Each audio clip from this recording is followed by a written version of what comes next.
Good evening, everyone. Welcome to BRAP. It is Wednesday, October the 22nd, and apologies for the late start here.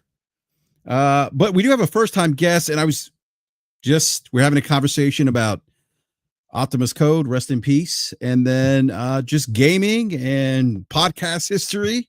And so that's why we're late. But I do want to welcome first-time guest, Infinite Umbra. Umbra, welcome to BRAP, sir. Thank you for joining us this evening. Oh, thanks for having me. A pleasure. First time here. First time. Actually, I mean, we have spoken elsewhere, like in a Discord, but yeah, first time having a more lengthy conversation for sure. Absolutely. I've spoken with my good brother Logic more than a few times and soaked off some of his intelligence and logic, and no pun intended. So, but yeah. Happy to be here. No, we're happy to have you here as well. So thank you again. And with us, you see the profile picture. This week, it is Sarah Bond. I forget who it was last week. Maybe it was Jason Ronald, but we have Game Logic with us. What's going on, Logic? Hey, what's going on, fellas? Hope you guys are doing good. Yeah, can't complain. Hey, I gotta say, it's a great time to be a gamer right now. Lots of games, lots of good releases. We're going to talk about some of that stuff here in a little bit. We're going to have a conversation around Game Pass, Logic. You and I have talked about the Game Pass, the output for Game Pass in 2025. We'll talk about that. And we're going to also discuss the new game by Double Fine, Keeper. And then obviously we'll talk about Sarah Bond's comments on the new Xbox hardware.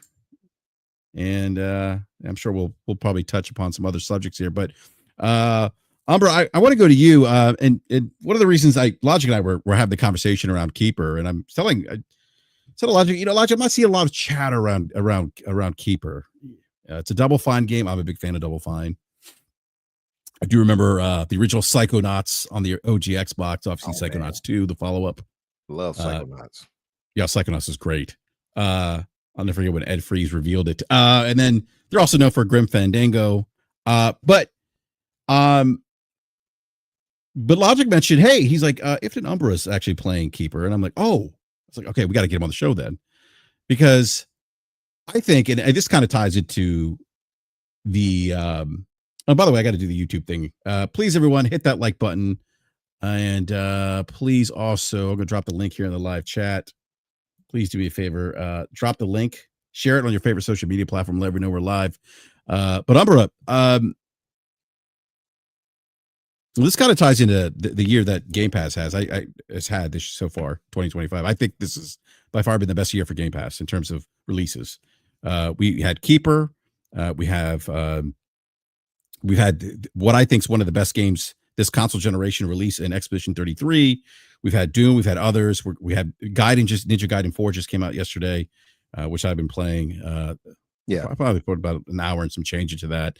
But Keeper came out last week. And then, we have Outer Worlds 2 coming up. And then, Call of Duty is going to be releasing here shortly as well. So I think this has been a really solid year for Game Pass. But I do want to go to Keeper because I want to get your thoughts. I don't know if have you finished the game or are you still playing? Oh, I finished it. It took it was just under 8 hours for me. And that's okay. That's fighting against my nature, because the nature of my game style is to really search the world over. But once I saw how the style of this game, I understood, okay, this is not that sort of game. I don't need to put out tons of hours into looking in through the landscape and such to find secrets. But yeah.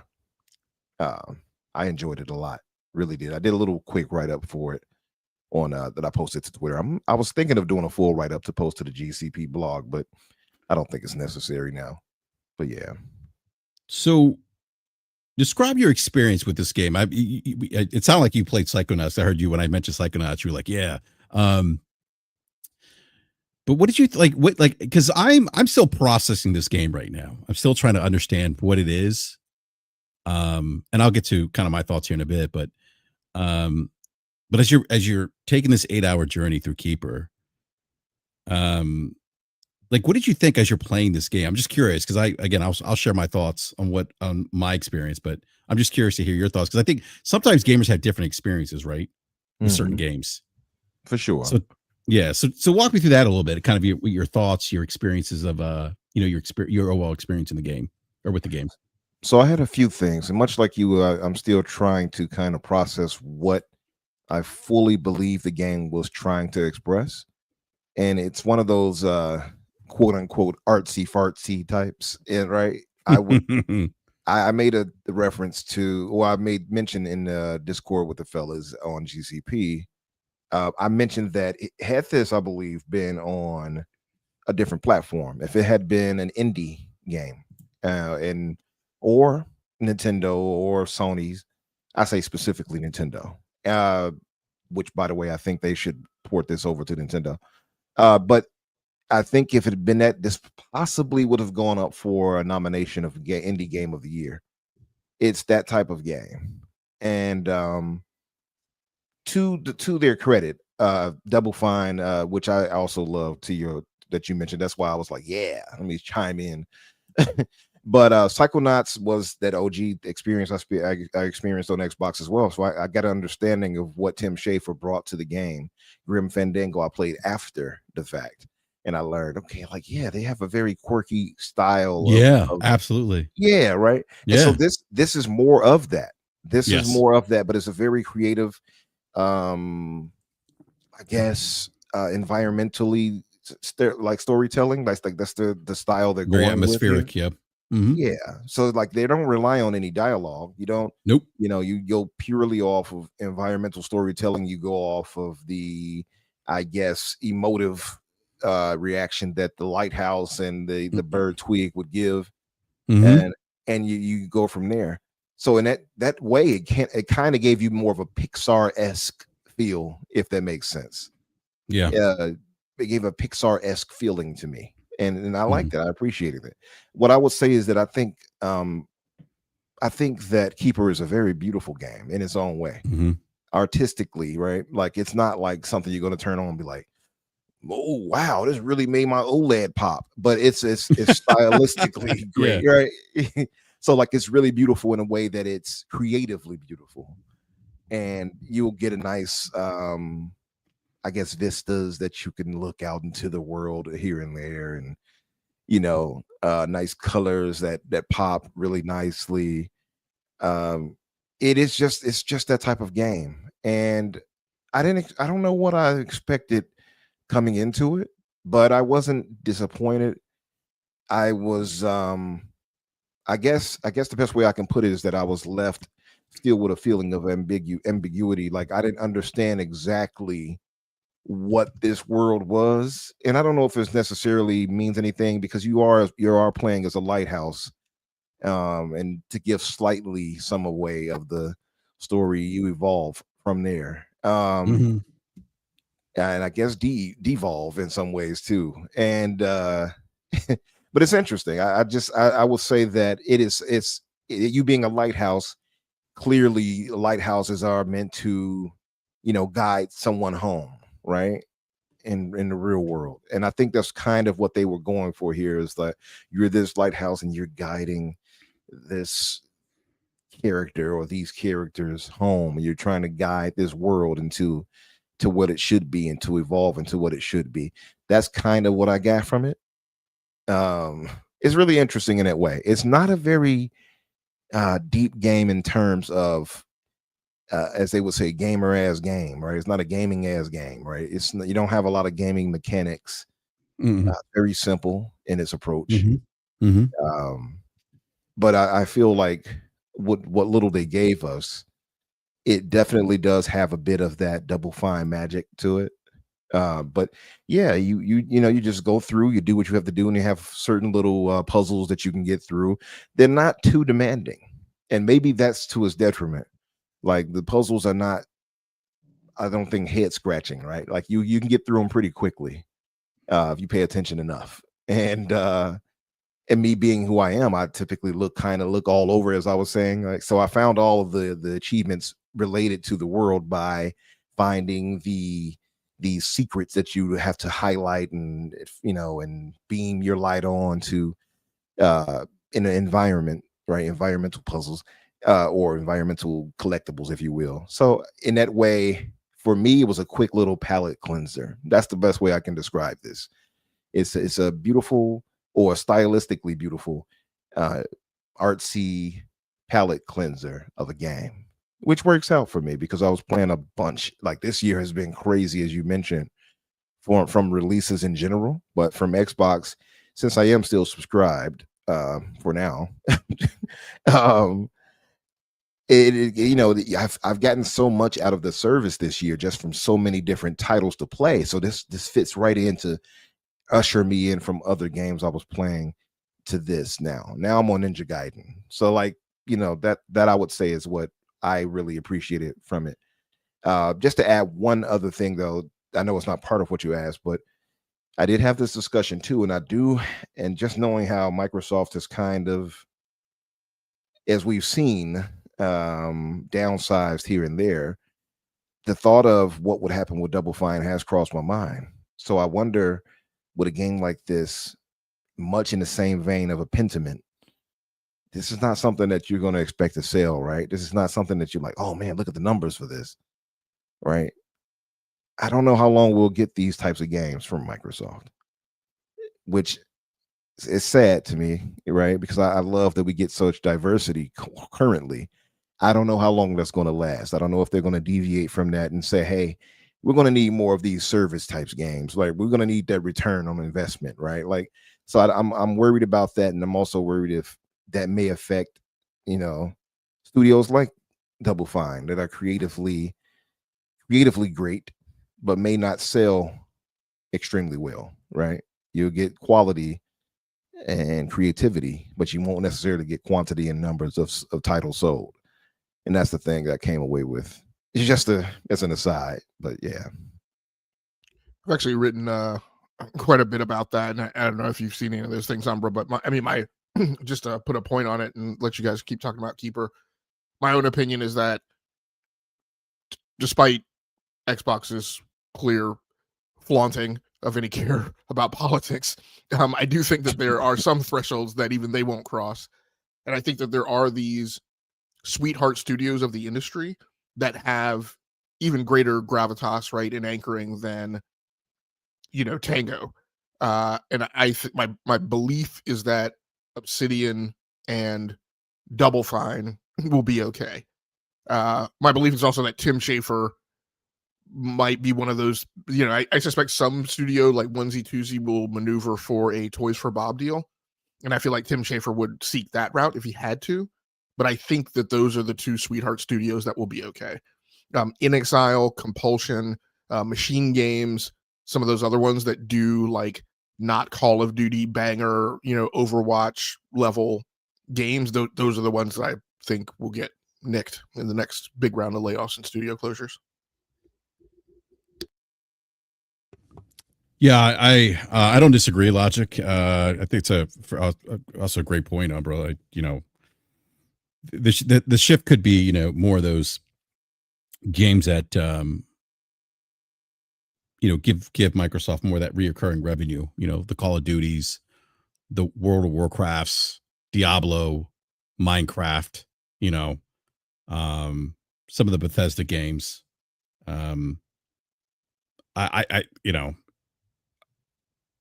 I think to your point, Logic. I think maybe Tim Schafer has just given his tenure in the industry, and who he is, right? Maybe he's one of those individuals who, and like Obsidian, doesn't maybe wouldn't be negatively impacted by anything they might do in terms of consolidation. So, well, and remember, Tim sits on a lot of like governance boards, like industry level things. So I mean, it's his crew that puts on like some of the indie showcases and things during the Summer Games Fest. So yeah. So Umbra, it's interesting. You mentioned the lighthouse, and I think you mentioned like it providing it guiding Twig or providing some guidance. Yeah. I look at like the light as like the sun giving light, because as you traverse through the map, the world, you notice if you shine the light, like some of the plants will blossom, will bloom. But yeah, like I like it's just one of those games. It's I bet you. I thought it was interesting. You mentioned a palate cleanser because it does feel like that. There's other games that I've played that feel like palate cleansers. Inside, if you guys remember Inside from like many years ago, I think Inside came out. Oh my god, like so it was almost 10 years ago now. Yeah, I The think 10 years? 2010 or 11, something like that. No, I think it was later. I think 15 or 16 because Limbo came out before. This is Playdead, so I think Playdead's a studio. I think Limbo came out and then it was Oh, you're right. Inside. It was But Inside, 2016. okay, 26. Yeah, so Inside Yeah. was like that palate cleanser for me. Again, a game that didn't relied on that kind of its atmosphere, its music to kind of drive the story. And I feel like that's what this is. That's what Keeper is. There's no dialogue. The music, the atmosphere drives the story, immerses you in the story. And I remember I don't know how this came up, but I think it was Aaron Greenberg who said to me on Twitter, "Hey, make sure you play this game with headphones or headset on." And I meant to ask you that, Umber. Did you play with headset on? Because Greenberg actually said like that's how you should experience it. So I meant to ask you that earlier. I didn't. I played it. I just played it regular off the PC. And I played off the PC and my my OLED here and there. Yeah. But you're But, right. I The game mean, looks but I have beautiful good looking game, quality sound, I guess. So I don't think I was shortchanged, but I can imagine that listening to the world as you play on headphones probably it heightens that experience, I would imagine. Much like playing like Hellblade, I would imagine. Yeah. Oh yeah, definitely. Yeah, yeah. I mean, it definitely heightens that the experience. But yeah, it is like it's funny you mentioned palate cleanser because I'm playing Ghost of Yotei right now. It's a completely different games. But it is kind of like a palate cleanser for me too. And it's almost like it's really weird. It's almost a way for me to kind of like meditate. I don't know if that makes any sense. That's like it has a calming effect on me. No, that makes some sense. Actually, I can see that. Yeah, like because you know what? Because I'm not stressed when I'm playing it, right? And I mean not stressed by like life stressors. Well, maybe some of that too, right? But like when you're playing something like a Ghost of Yotei, that's a very involved game. You're galloping around your horse. You're discovering places, looking for items on the map. You're fighting enemies. Taking on bounties. It's a very involved experience, right? This isn't like that. It's just a pick up and play, put on your headsets, and just kind of relax and enjoy the experience. And it's been a very relaxing experience, kind of like to your point that palate cleanser. But yeah, I'm not even sure like what to make of the story. If there is even, I guess there is some story there. I'm still trying to figure out what that is. I think I like what you said about the lighthouse, the metaphor of just like the lighthouse leading, right? Providing direction. But I'm really enjoying it.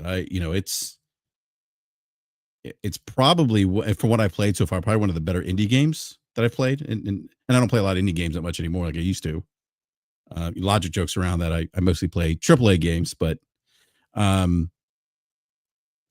really do like this game, and it wouldn't surprise me if we see this game get nominated, in some of the award shows that are coming up, in a couple months here.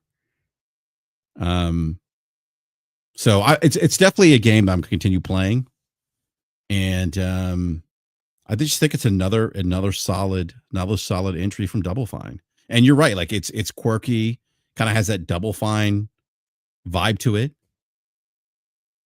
And to me, it's almost it's interesting. It's almost like I think what I love about this game too is that again playing Yotei and playing this, right, two different games. I think Logic, you and I talked about this, like the artistic range in gaming. I don't think it's talked about enough, right? Like you could have a game like Yotei, and then you can have something like Keeper. Different experiences, right? Different levels of production value, different artistic visions, and and I love that about gaming, that we have that broad range in expression. I don't think that gets talked. I don't think that's discussed enough in the conversation around gaming. I agree. And I think part of that problem is because of the black hole games, right? We got all these. Oh yeah, yeah. Yeah. So Yeah.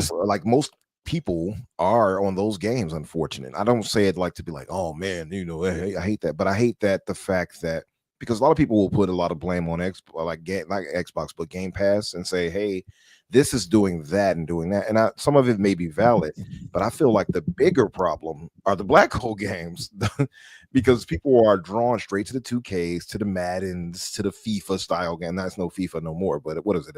FC, whatever. FC, yeah. Those types of games to the shooters, and that draws away, I feel like, from the more diverse games that don't get to shine anymore. So I can see why, like for people like myself, you and Logic, and maybe the guys in the chat, we have a more broad palette, right? We have bigger and larger tastes where we can experience all these different things. So this is a reward for us. But I feel like gaming is becoming less and less of that, or at least that's where it's headed, unfortunately. Yeah, Logic. What is it? 40. What is it? 40% of people spend their time in black hole games. What is it? That stat? Yeah, on Xbox and PlayStation, gamers spend 40% of their time, in black hole games. Yeah. And look, I've Lord knows I put in time into some of these black hole games like Fortnite, Call of Duty, Warzone. So I've been there. I get it. Halo Infinite. You remember, Logic, there was that time I think we were playing Halo Infinite almost every night, right? Me, you, Slow-Mo. I missed out. I played Slow-Mo a few matches coincidentally. Oh, really? Yeah, I took him out. I just had to brag. Oh man, me and my squad, we wiped them out. But hey, not everybody can win all the time. It is what it is. That's funny. But funny enough, like Call of Duty, those games, I never really cared for Call of Duty. Like I've always appreciated the stories, the campaigns, but I suck at Call of Duty. I'm just gonna be honest. I suck at that game. These Twitch style shooters, not for me. So I've never really partaked in that. And I've never, believe it or not, I've never played Fortnite. Really? Never. I remember watching my nephew years ago. That's when they had that, I guess, what they call now the OG build or whatever. I'm not sure what they call it. Where you have to chop down trees and houses and all that. And I'm like, okay, what is this? Am I playing Paul Bunyan Simulator? Like I'm chopping down trees and then shooting at people? I didn't build mode. You're okay, Umbra. You're not missing anything. Fortnite is the Age of Empires of shooters. It's that game. It's a game that everybody likes, but actually isn't any good. Nice. Age of Empire. Whoa! What's with the Age of Empires slander? I'm just dropping facts. I'm just dropping facts. We have these popular games that have been in the zeitgeist that are actually just not very good. Oh, I loved Age of Empires. Loved it. You're kind of basic when it comes to strategy. Because I'm not a Sid Meier's Civilization guy, I guess. Because you're not a geez, I can't even remember now I gotta look the game up. Shout out to my brother Special Nick in the chat. What's up, Nick? He said Fortnite is goated. Logic. Yeah, I'm surprised you never played Fortnite, Umbra. It's actually a decent, you think about just shooting mechanics, gameplay mechanics. It's actually a pretty good shooter, believe it or not. I don't know what it's like. When I played it was. I don't know what it's like now, and I actually did not.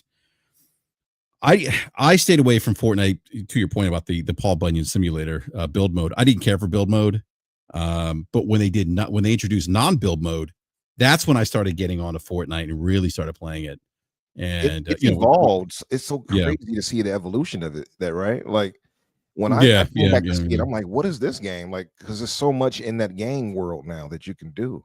I saw one time somebody showed me a Call of Duty style game that you can play in it as well, in a build, creation mode, whatever. I'm like, what? This is Fortnite. There's so much in there, and then you see all the dancing in there, and this. I saw something on TikTok where people have this dance party and they're mixing these different Yeah. records and sounds. I'm like, what is this? You know, so Oh. it's expanded so much more than what it started off. And even before it started out, it was, I think, supposed to be like a base builder protector It kind of was. It thing. was. Yeah. Yeah. Yeah, I remember that story in Game Informer or something way back, and then seeing how it evolved. This game has changed so much over time, man. Yeah. I mean, my first foray into a battle royale was PUBG, and I remember because I played it on the Xbox. I think it was exclusive, the console exclusive on Xbox for a bit. PUBG was, and so I started playing that, and I didn't think I'd ever stop playing. Oh, I have a funniest story with King David on the Iron Lords podcast. We were playing. Um, he'll have to tell the story, but it's all I know is that we're in a house and the team's in there, and all I see, I turn around and King David's yelling. Is like, they're in the house, they're in their house. He wasn't quite saying that. It was another word he was using.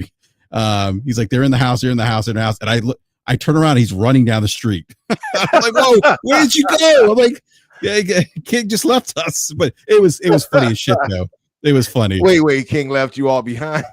Yeah, he's like, they're in the house, they're in the house, and like all of a sudden, like I see him, like he bolts out the front door, and we are dying, we're all laughing, But he actually he turned around. I think he left the house to get better, like to get a better, like, because if we had stayed in the house, we all would have died. So he left the house because he's like, yeah, I'm not gonna get killed in the house. But all of a sudden it was quiet, and he's like running down the road, he's screaming, they're in the house, we're in the house. So yeah, it was fun. We said, yeah.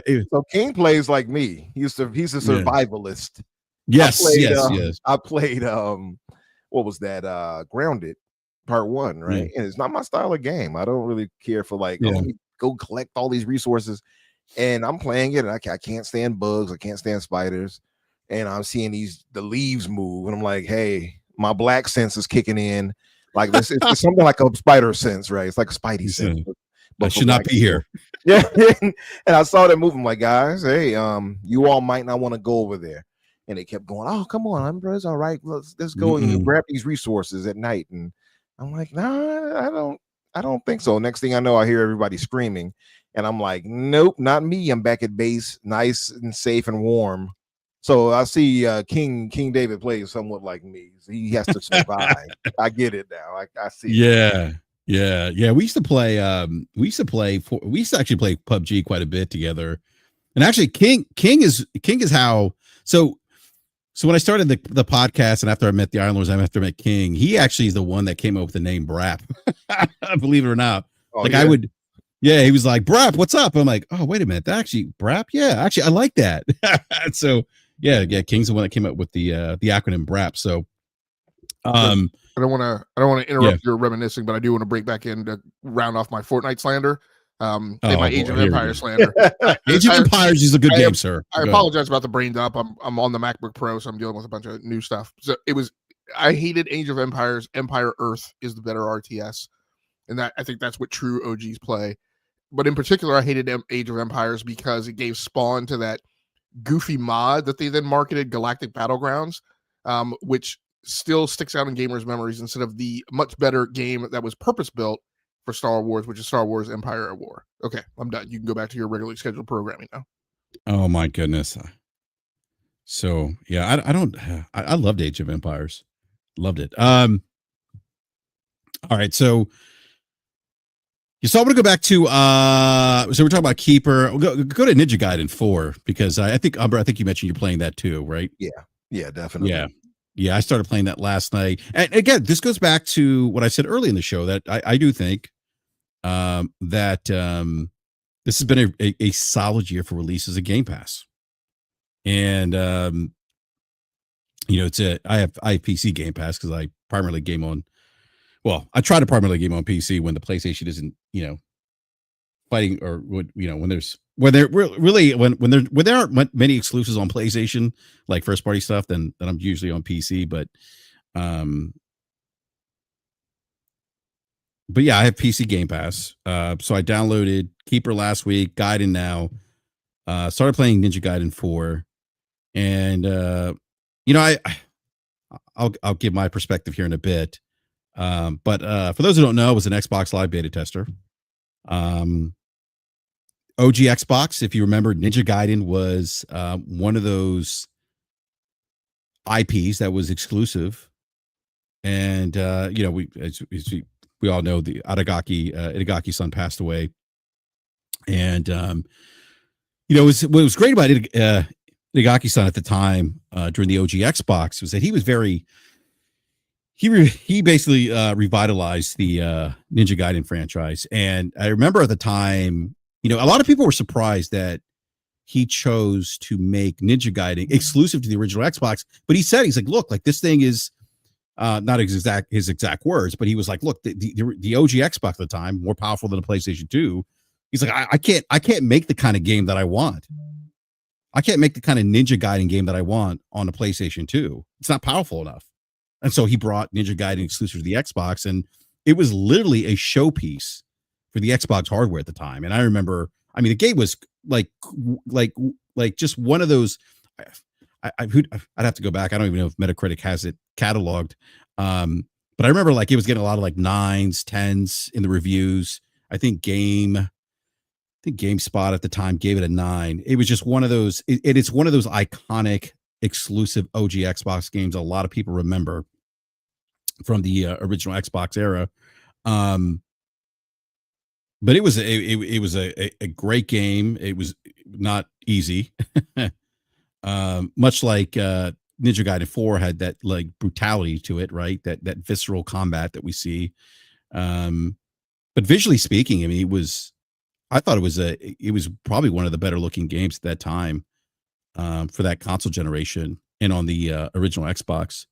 But Umbra, what are your thoughts on Gaiden 4? And did you play? I also meant to ask you if you played the previous Ninja Gaidens, or is this your first Ninja Gaiden game? Oh yeah, I've played them all. For me, well, just about all. For like you said, I think the original, well, not the original. The original is mind-numbingly, hair-pullingly hard from the Nintendo. The cheap kind of hard, right?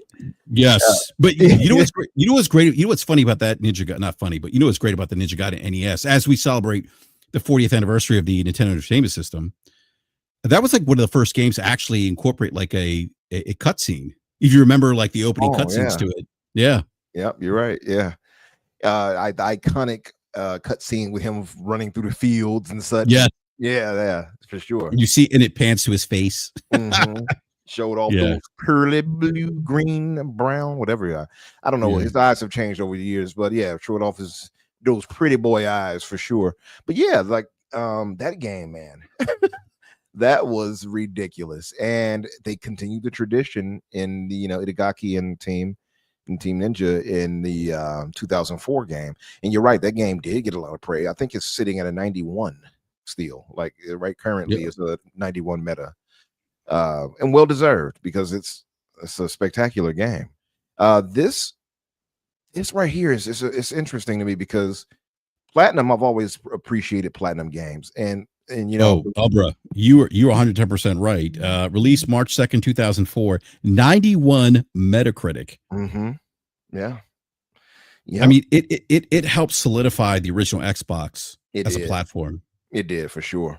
Yep. That Dead or Alive 3, Halo, obviously. So those definitely set the table right there and help usher Xbox in, and still kind of got that red-headed stepchild thing going for it, I think, in the community. Mm-hmm. But it put them on the board, right? And made them more than just Sega Dreamcast 2. But which I love, by the way, Sega Dreamcast. Anyway, that said, this game is really interesting, man, because again, Platinum being who they are, we all know them. We know them with the Bayonettas and such. Platinum is a great combat focused, button mashing, stylistic, Devil May Cry-esque developer. They can give you these things. But my worry was, okay, is it going to have that Team Ninja magic, right? Is it going to have that feel that we're used to and accustomed to? And I will say, I think it does. I think they've nailed the formula pretty well, in my honest opinion. It is tough as nails too. There are some parts where they're really difficult. And if you're used to the series, it probably will vary for people. But I think For instance, I did like this section you can find as you travel around through these stages called a purgatory. And Oh, you know what? I stopped right in front of one of those the purgatory gates last night. Yeah, I Yeah. didn't enter it. Yeah, I wanted to save it for I had a feeling I was like, I'm gonna walk in there and I'm gonna playing this game and I had to go to bed. I'm gonna end up Mhm. being here for another hour. Yeah, you probably will for sure. It's independent. Like the way they made it is obviously it's like a challenge stage, and you wager. I think you go like 2 or 3 rounds in each one, and 3 rounds, I believe. And it's increasingly more difficult as the enemy types that you face, and where you have to mix up, the usage of the raven blood raven style, I believe they call it, and Yeah, the which blood raven. allows Yeah. for which allows for more different style of combat and more uh, what's the word I want to use here? Allows for more powerful attacks here and there, as well as your, I guess, rage mode, whatever. So like they have a lot that they added, I think, layer wise, platinum to the new character that you play as, and I'm only up to chapter 3 myself. Oh, chapter 4 myself. But so I don't know if I get to Ryu Hayabusa, the legend. I'm not sure if we get a chance to swap to him. I hope we do. I didn't want them to pull a Metal Gear Solid 2 where I'm expecting Solid Snake and I'm getting naked Raiden running around. But I will say the new characters are great. I mean, very much in the style and the vein of Ryu. You definitely have the Azuna drop. You could still do that. You could do certain things clearly that Ryu could do, but you have different weaponry.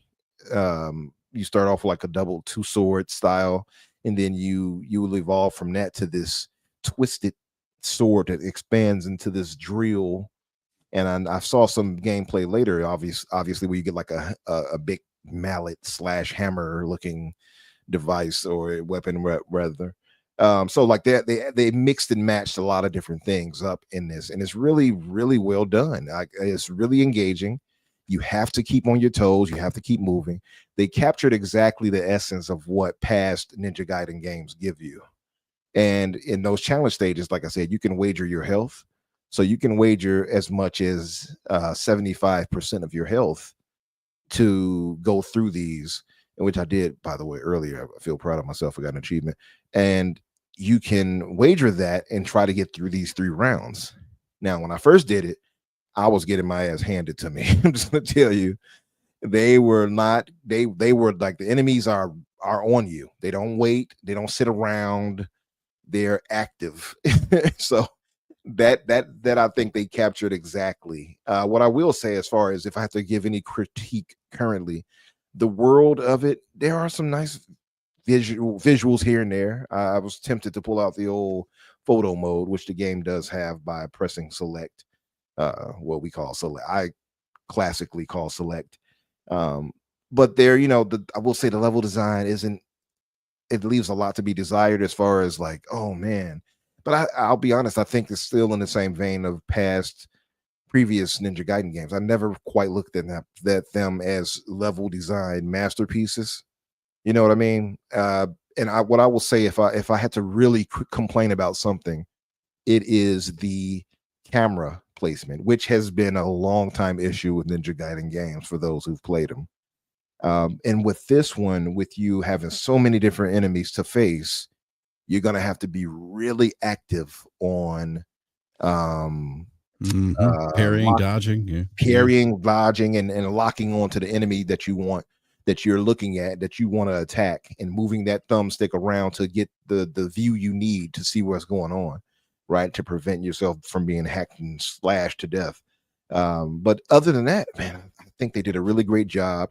And this is what I mean by like having a game like Keeper will give you a palate cleanser where you can open yourself to playing these types of games, because it's intense. And if you're not used to this, you're going to be frustrated, and you probably will give up. Like I can imagine some people stopping, like, that's enough for now. This game is trash because it's too hard. It's tough. But I think Platinum did a good job from what I've played so far. I'm excited to play more. Yeah, you know, it's when they announced that Platinum and Team Ninja were partnering on this, I was like, oh, this is interesting. We're gonna get a blend of uh you know two studios have a bit of different style to their games, right? Team Ninja doesn't have that the button mashing per se. It's a little, and this game doesn't have the like. I don't feel like this game is button mashing. I think it's a bit more precise in the true vein of of some of the other Guide and Team Ninja games. Um, but then it also has like the speed, right? And some of that what's the word I'm looking for? Some of the uh describe it like that fast pace, very smooth transitions between attacks.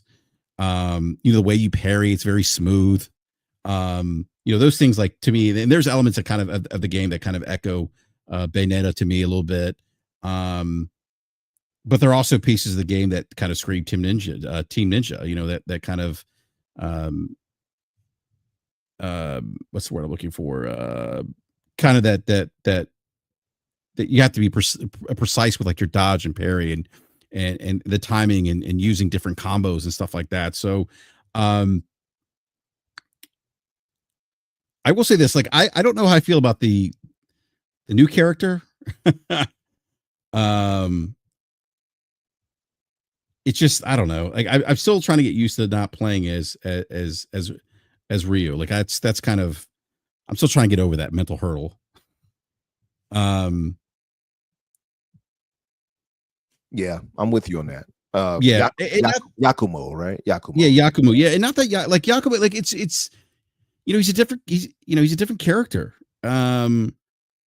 New protagonist. I forget what part of what clan he's part of. Shoot, The Raven clan. The Raven clan. Yeah. I just I'm so used to playing as Ryu Hayabusa, and I'm just like, yeah, this is not him, and I don't know how I feel about that. Especially because we haven't had a good like Ninja Gaiden game in a very, very, very long time. Yeah. And so I think for me, as a fan of the franchise, and then seeing Platinum and Team Ninja come together and kind of see what these two talented studios could birth in this new Ninja Gaiden. I think the bar was kind of high for me. Like, you get that Platinum style, that flair that comes with Platinum games. If you've played Astral Chain or Bayonetta, but then you get that, the brutality of the difficulty of the Team Ninja games, and having to be precise with your combat, your dodge, your the different combination attacks you use. And then you mentioned the camera. I don't think the camera's as bad as Ninja Gaiden. Like, the joke, like, when the second Ninja Gaiden came out in the 360, was like you were battling, you weren't just battling the enemy, you're also battling the camera. But I think they've done a great job blending those two flavors together, right? There's two different styles from those studios. Like, I think they've done well there. Yeah. The one complaint that I do have, though, and I said this to Logic, goes back to the history I had with Ninja Gaiden in the original Xbox, right? Which was a really great looking game. This game, when I look at it, sometimes I'm like, yeah, there's some levels, some levels that look pretty good. And then there's others I'm like, this looks like a last generation game. And again, I think part of that is because of, and I think my perspective is again because of my experience playing the previous Gaiden games, especially on the original Xbox. And I said this to Logic, like, I don't know, for me, and again, I downloaded the game on PC Game Pass. This game, it doesn't feel like a AAA game. It feels more like double A, which, again, not a bad thing. I'm not saying double A games are bad. I don't know if I would, when I said this to you, Logic, I don't know if the $70 price point makes sense for me. But outside of that, I mean, the combat is, I could see myself, and I could see where a lot of people might enjoy this game, is with just the combat and how fun that can be, right? Like figuring out the dodging, the parrying, the different combos, weapon upgrades, you know,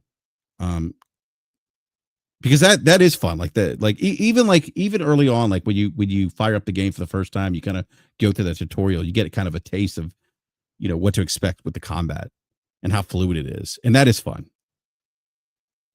So Yeah, I would agree.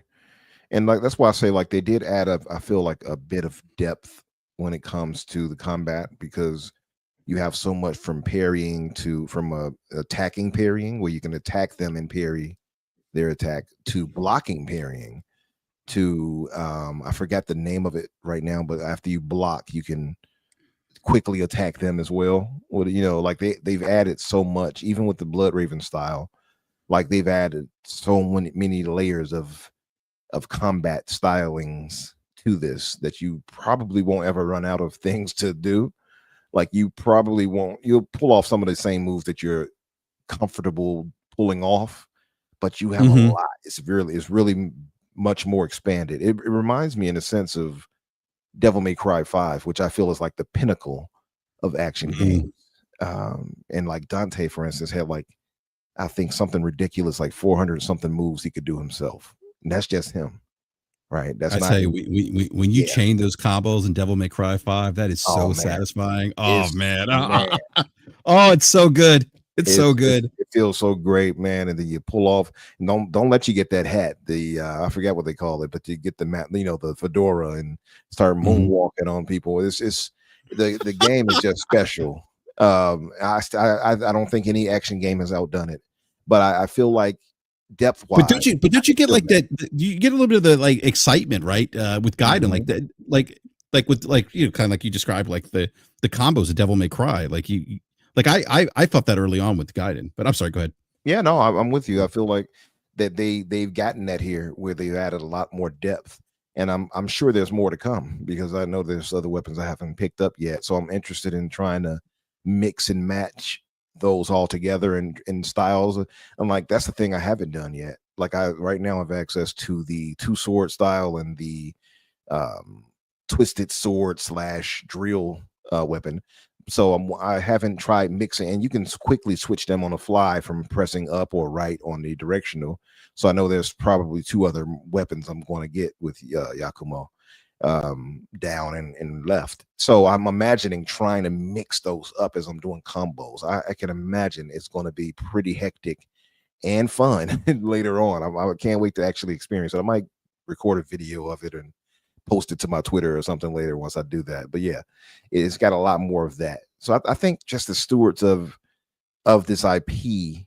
I'm happy that Microsoft was behind it to get this out there with Team Ninja, and I think Platinum is probably. I think that was the smartest choice they could have made to go with them for this. Personally, I think they did it, from what I can tell, they did a solid job. It is funny though seeing Yakumo instead of Ryu with the little frosted white tips in his hair, and Yeah. That to me screams more Platinum than Team Ninja. it That definitely design, does. yeah, Yeah. yeah, it definitely does. Yep. Those over the top characters. I mean, like Mhm. it. You know, yeah. I just again, I just it's hard for me to get over not playing as Ryu Hayabusa. That's the thing I'm struggling with right now. Because such an iconic character. In my opinion, he's an iconic character. I'm with you. Yeah. Yeah, but yeah. So let me ask you something, Umber. So we just had a conversation about two games that just recently released in Game Pass. Um, and I said this early in the show. I think this has been the best year of Game Pass to date in the 8 years that Game Pass has been around now. Um, yeah. What are your thoughts about Game Pass this year, 2025? It's been phenomenal. The other day I was supposed to do the Tuesday show with Boom. Shout out to Boom and Jamie Moran, but I couldn't make it. But one of the topics was that Microsoft rather should and possibly be up for developer of the year, publisher, excuse me, of the year. and I don't think that's a stretch of the imagination whatsoever. They have delivered everything that they told people Game Pass should be. They finally got that this year. Not just from like, here's a bunch of releases, but here's a bunch of quality releases. I think if any publisher would have landed this, we've been like, oh wow, like this is a crazy good year. So yeah, I'm with you. Game Pass has been phenomenal this year in terms of what offerings it gives you, not even just first party, but third party. I would also say just on its strength, touching on third party. I mean, obviously we've had the Expedition 33s, we've had the Hollow Knight Silk songs, which I beat both, by the way, and loved both. Also, two games that are likely going to be Game of the Year contenders are in Game Pass. I know people will make much ado about, well, Microsoft games themselves are not in, Game of the Year. I don't think that necessarily matters, although obviously the prestige of Game of the Year for your first party would be something that has eluded Microsoft for a while now. But and they should always strive for that, the developers, obviously, to make the best of the best, whatever. But I think, though, and you look in the face of everything from the games that they brought third party and first party, if I'm not mistaken, I think first party studios and maybe second party, I guess, considering Ninja Gaiden, which I've heard now is considered first party too, the way they consider it behind the scenes, because they paid for it. But that they have delivered, I think it was like something now around 12 releases this year, first party, which is pretty insane. Hell, this month alone, I think, or the weeks back to back, I think it was 4 different releases first party. Like that used to be something that would be like a full year's worth of like, oh, we got 4 titles this year. Mm-hmm. Yeah, and you got like all these different games in a year. That is, it's phenomenal. I'm with you. I think this has been, as far as quantity, and I would say quality, maybe not hitting the highs of certain years that certain other games, like obviously the Forza Horizon 5s landing at like a 92. But in terms of quality and quantity, I think this is clearly their best year. No doubt about it. I think unfortunately it probably peppered their thoughts on the price rate hike, should I say, as well. But like, hey, we're giving you all this good stuff, right? Yeah. Well, how about that $30? Yeah, But yeah, man, no, I think it's been a phenomenal year. I don't have much things in terms of negativity to put their way for what they've done this year. This is what I think most people were hoping that Microsoft would get to. This is what they need. This is the type of cadence, and if they can keep this up and going into the future, and like next year seems to be a strong year as well, just on what we see on the roadmap. And so if they can keep that going, I can see them talking about, hey, we've raised this price. Now, my Game Pass expires in September of next year, and much like you, I'm going to be moving to PC Game Pass at that point. But unless I can find somebody that can, give me a hookup behind the scenes on a ultimate, but yeah, man, even if they can continue this up and going into next year and beyond, which all signs seem to point to that being the case, then yeah, Game Pass will have proven, at least the vision that Phil was going for with Game Pass and team, that would have proven its worth. Finally, I think, and it's not to say that some other years they haven't been great. I just think this is clearly, to your point, the best year overall for the service, if you will. Yeah, I think they've also had some other, look at some of the Japanese titles that have released in Game Pass. I think that's also been a solid year in that regard for Game Pass. So we just talked about Ninja Gaiden 4, Persona 3 Reload. Did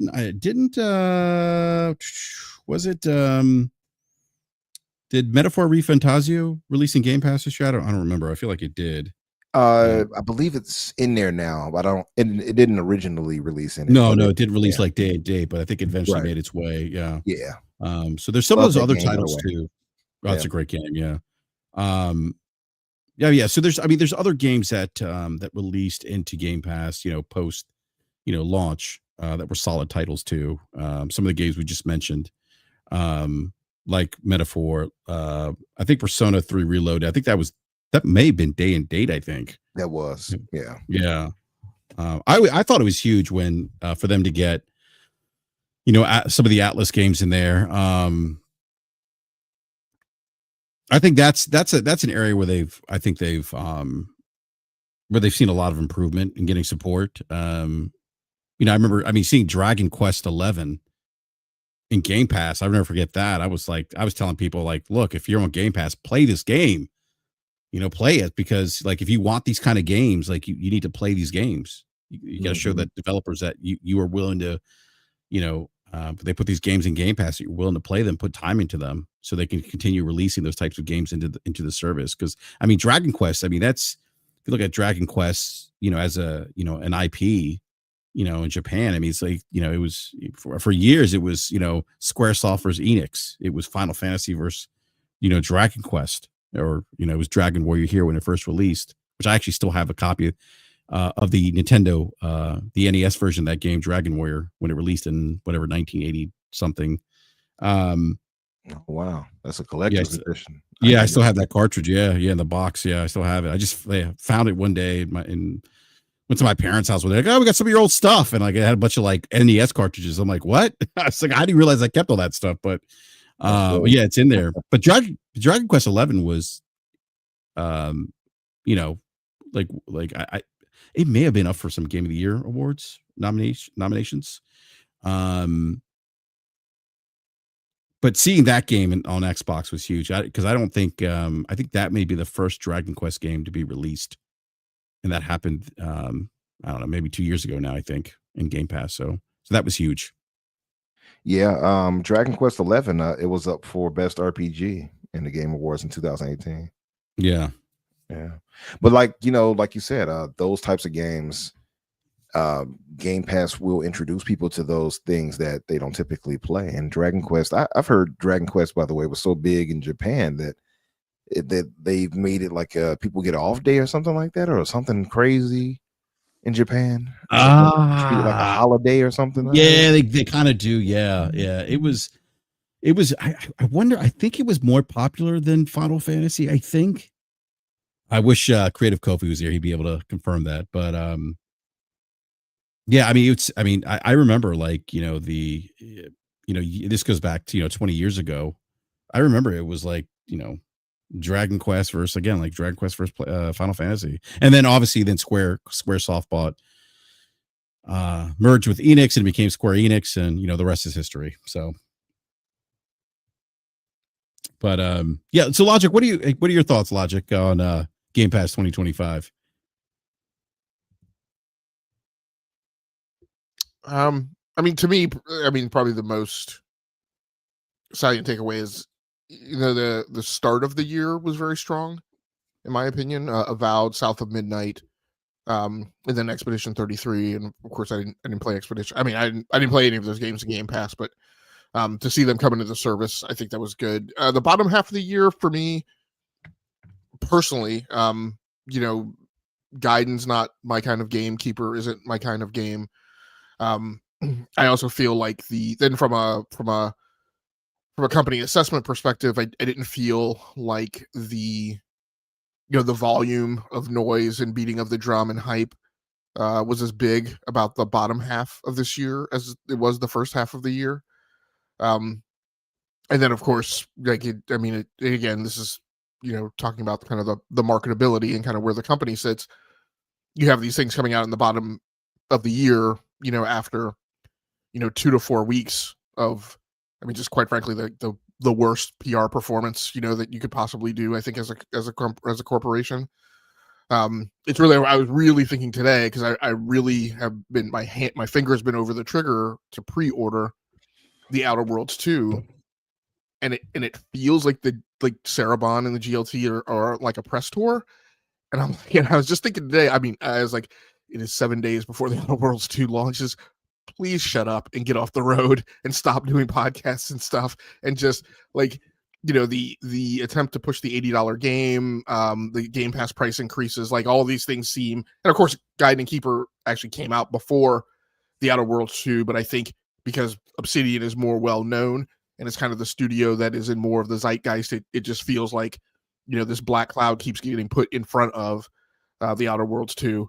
And I was like, just keep quiet for 7 days, just 7 days, let this game launch, and let it do what it can. So, yeah, I mean, BRAP, you and I have talked a while, a couple years ago, I did a software estimate around, based on things that were in pipeline, how much time I thought it would take to clear the pipeline, the new studios acquired, meeting their, past contractual obligations. And I predicted that, 2025 was going to be the year that the ship was going to kind of be righted.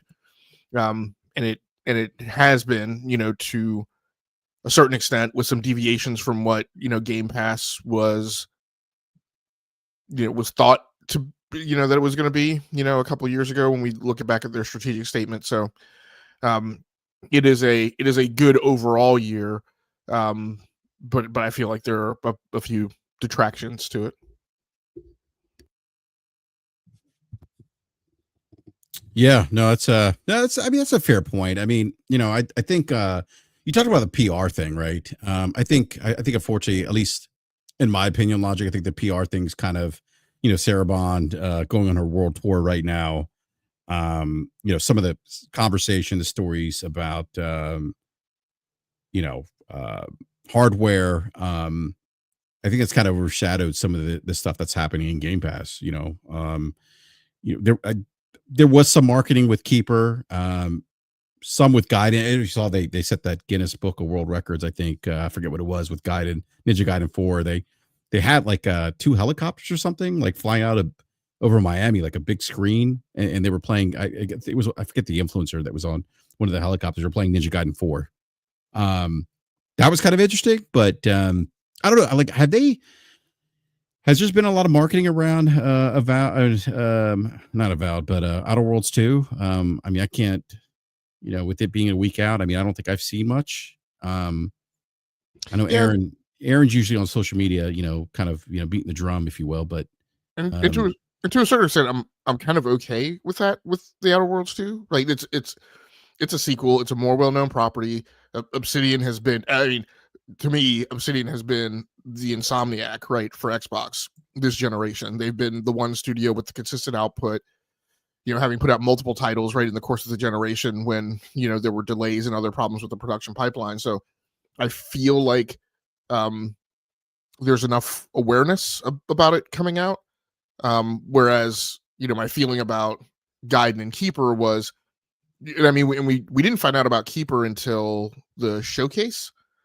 And then I feel like, and I could, I'm open to be corrected. Again, this is kind of my subjective feeling and assessment.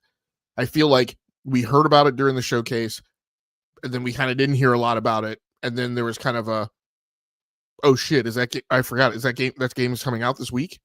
Kind of moment. And then Gaiden 2, I felt like there was, because Gaiden was at the developer direct in January, and I feel like the noise was very big about that game then. But I feel like, what was the 2D title that came out before it? Was that Rage Bound? Yeah, yep. I feel like what I was expecting is I was expecting like a lot of drum beating right from the developer direct, and then Ragebound coming out, and then kind of this platforming off of that.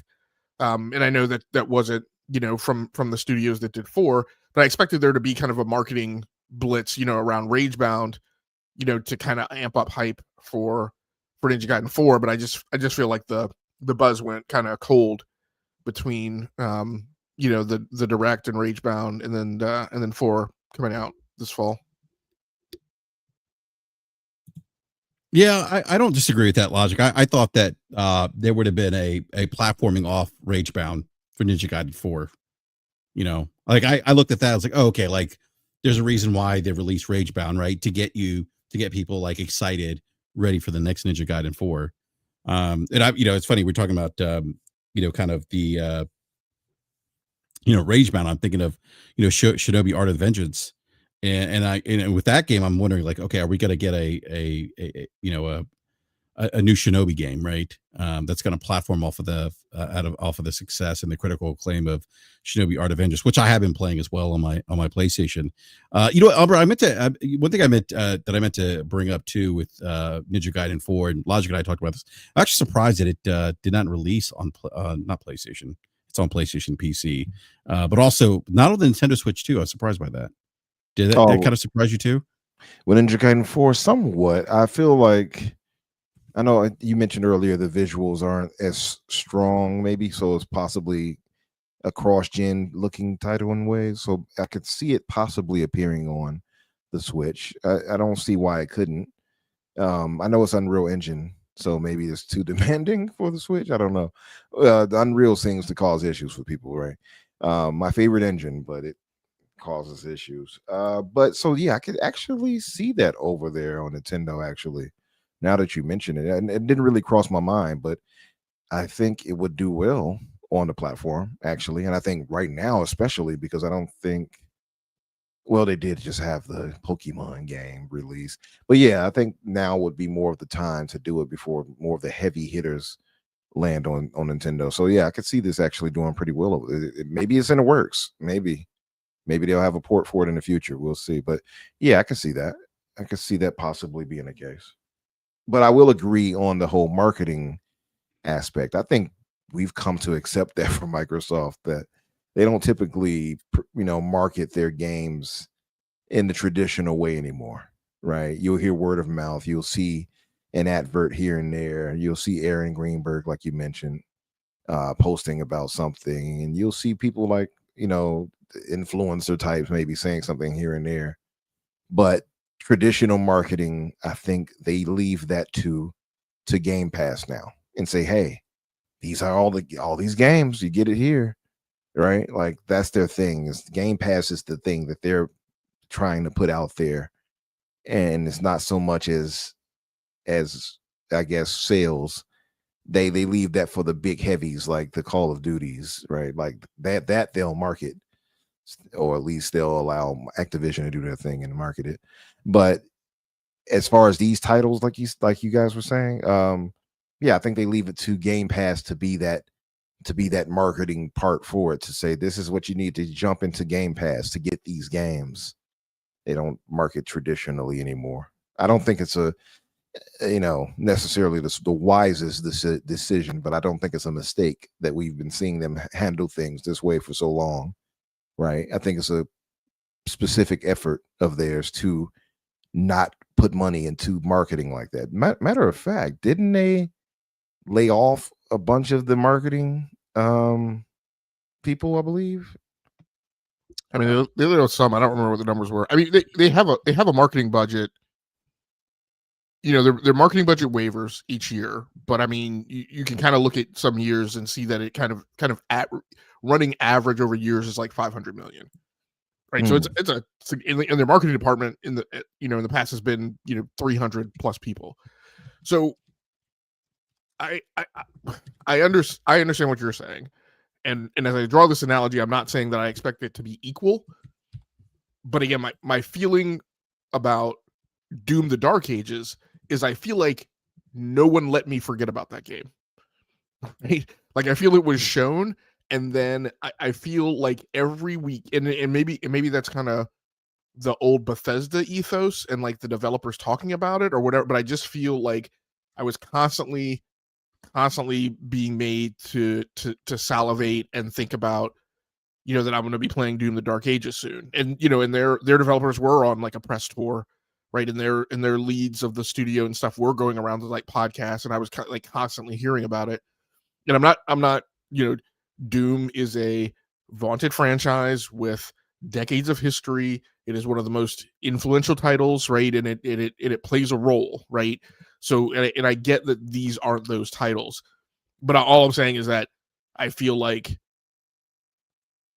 there was the announcement, and then I feel like there was nothing after it, and I don't necessarily need like a Super Bowl spot, but it's interesting, and it's actually a question that occurred to me this week, and I hear what you're saying, Umber, about they're kind of thinking of Game Pass like being their marketing platform. And Game Pass, I get a lot of like pushback and in arguments and yelling and screaming at me about Game Pass and Discovery, and because I push back on this notion that Game Pass was in any way responsible for like the success of Expedition 33. And like I said, I got pushback about it because it was like, oh well, people were made aware of it, because of Game Pass, and I'm kind of like, time out, right? Game Pass is 34 million people, like. Right, the entirety of the gaming market did not become aware of the title because of its existence in Game Pass. And for a lot of people, the overwhelming vast majority of the market, they're not in Game Pass. So I don't know that like, I don't think that there's again, I constantly harp about the difference between correlation and causality, right? A thing can happen at the same time, but that doesn't mean that it caused the results and the outcome.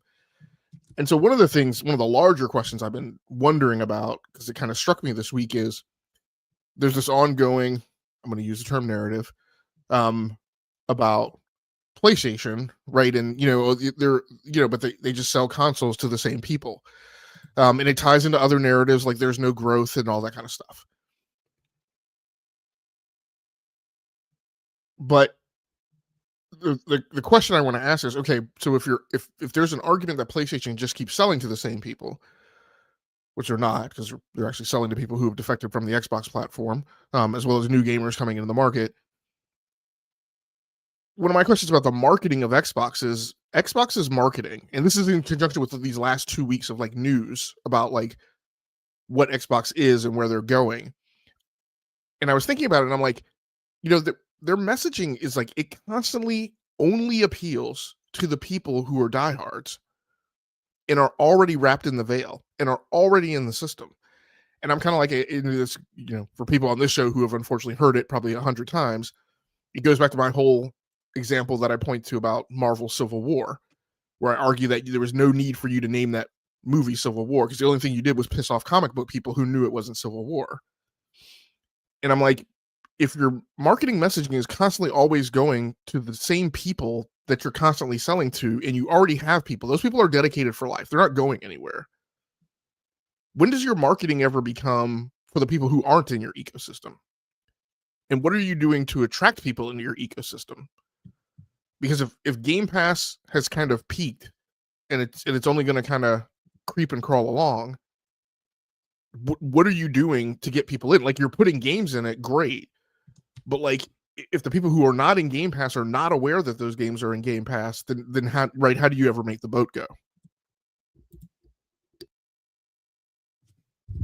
Yeah, I mean, I feel like maybe you hit it on the head, that it possibly they appeal to the hardcore, and that so we're up on these things. We know that these things are coming, so maybe that is the case, and it worked. Then maybe word of mouth would carry it to others outside of that, and say, hey, well, the bigger selling point is that they want to make sure people subscribe to Game Pass. That's my thinking.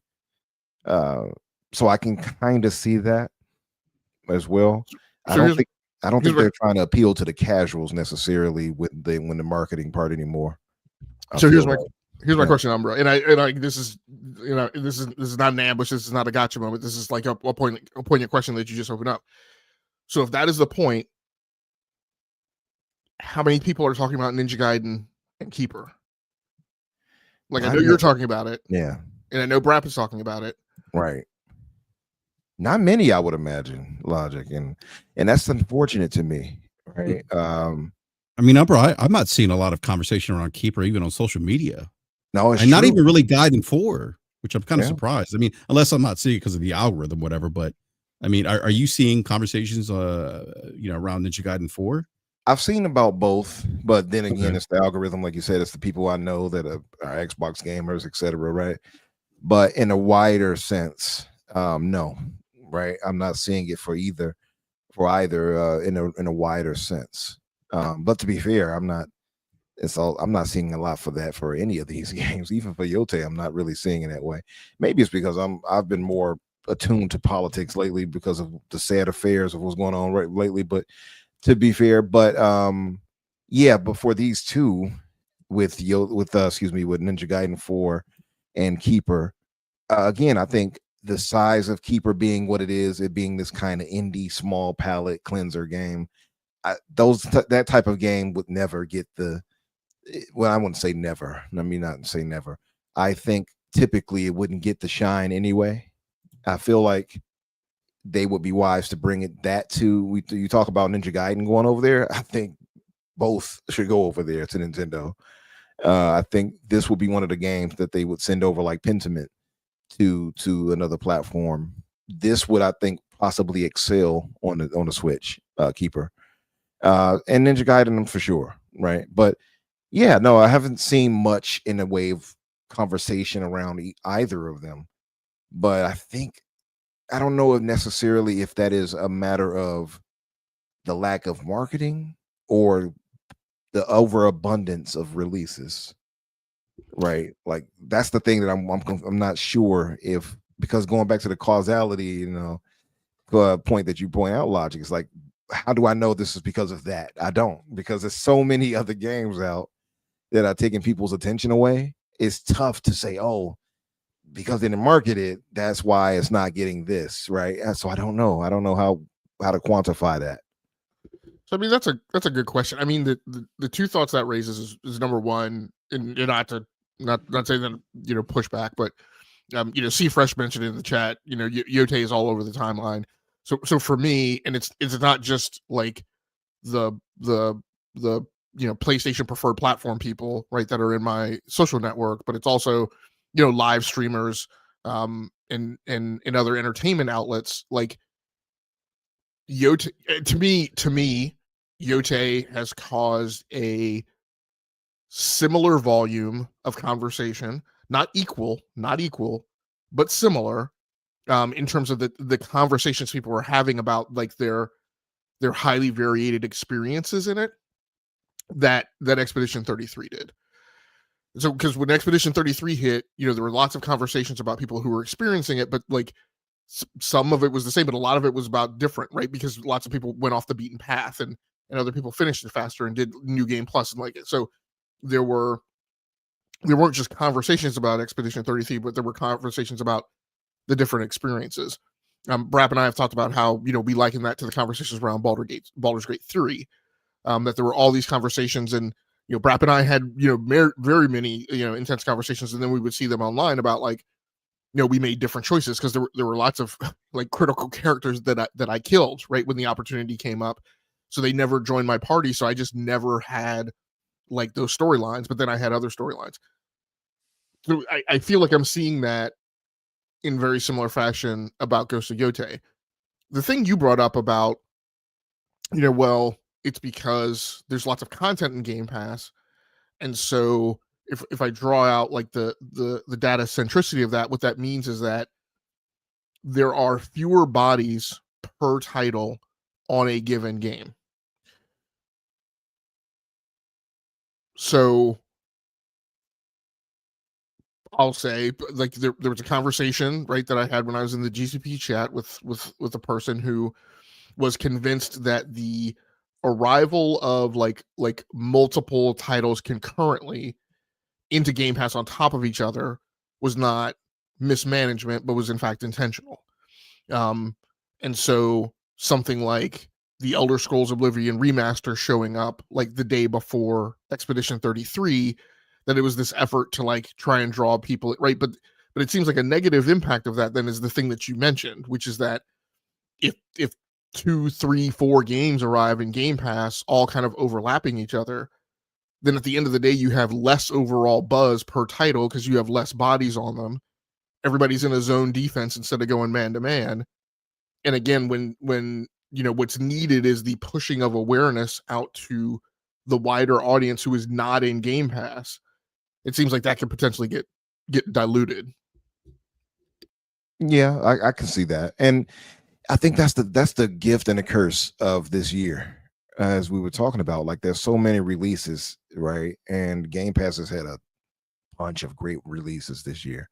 And you're right, they're kind of stacked on top of each other, right? That's why I say, like, it's been tough because usually I would have tried to. I had a plan to write reviews for more games this year and everything, right?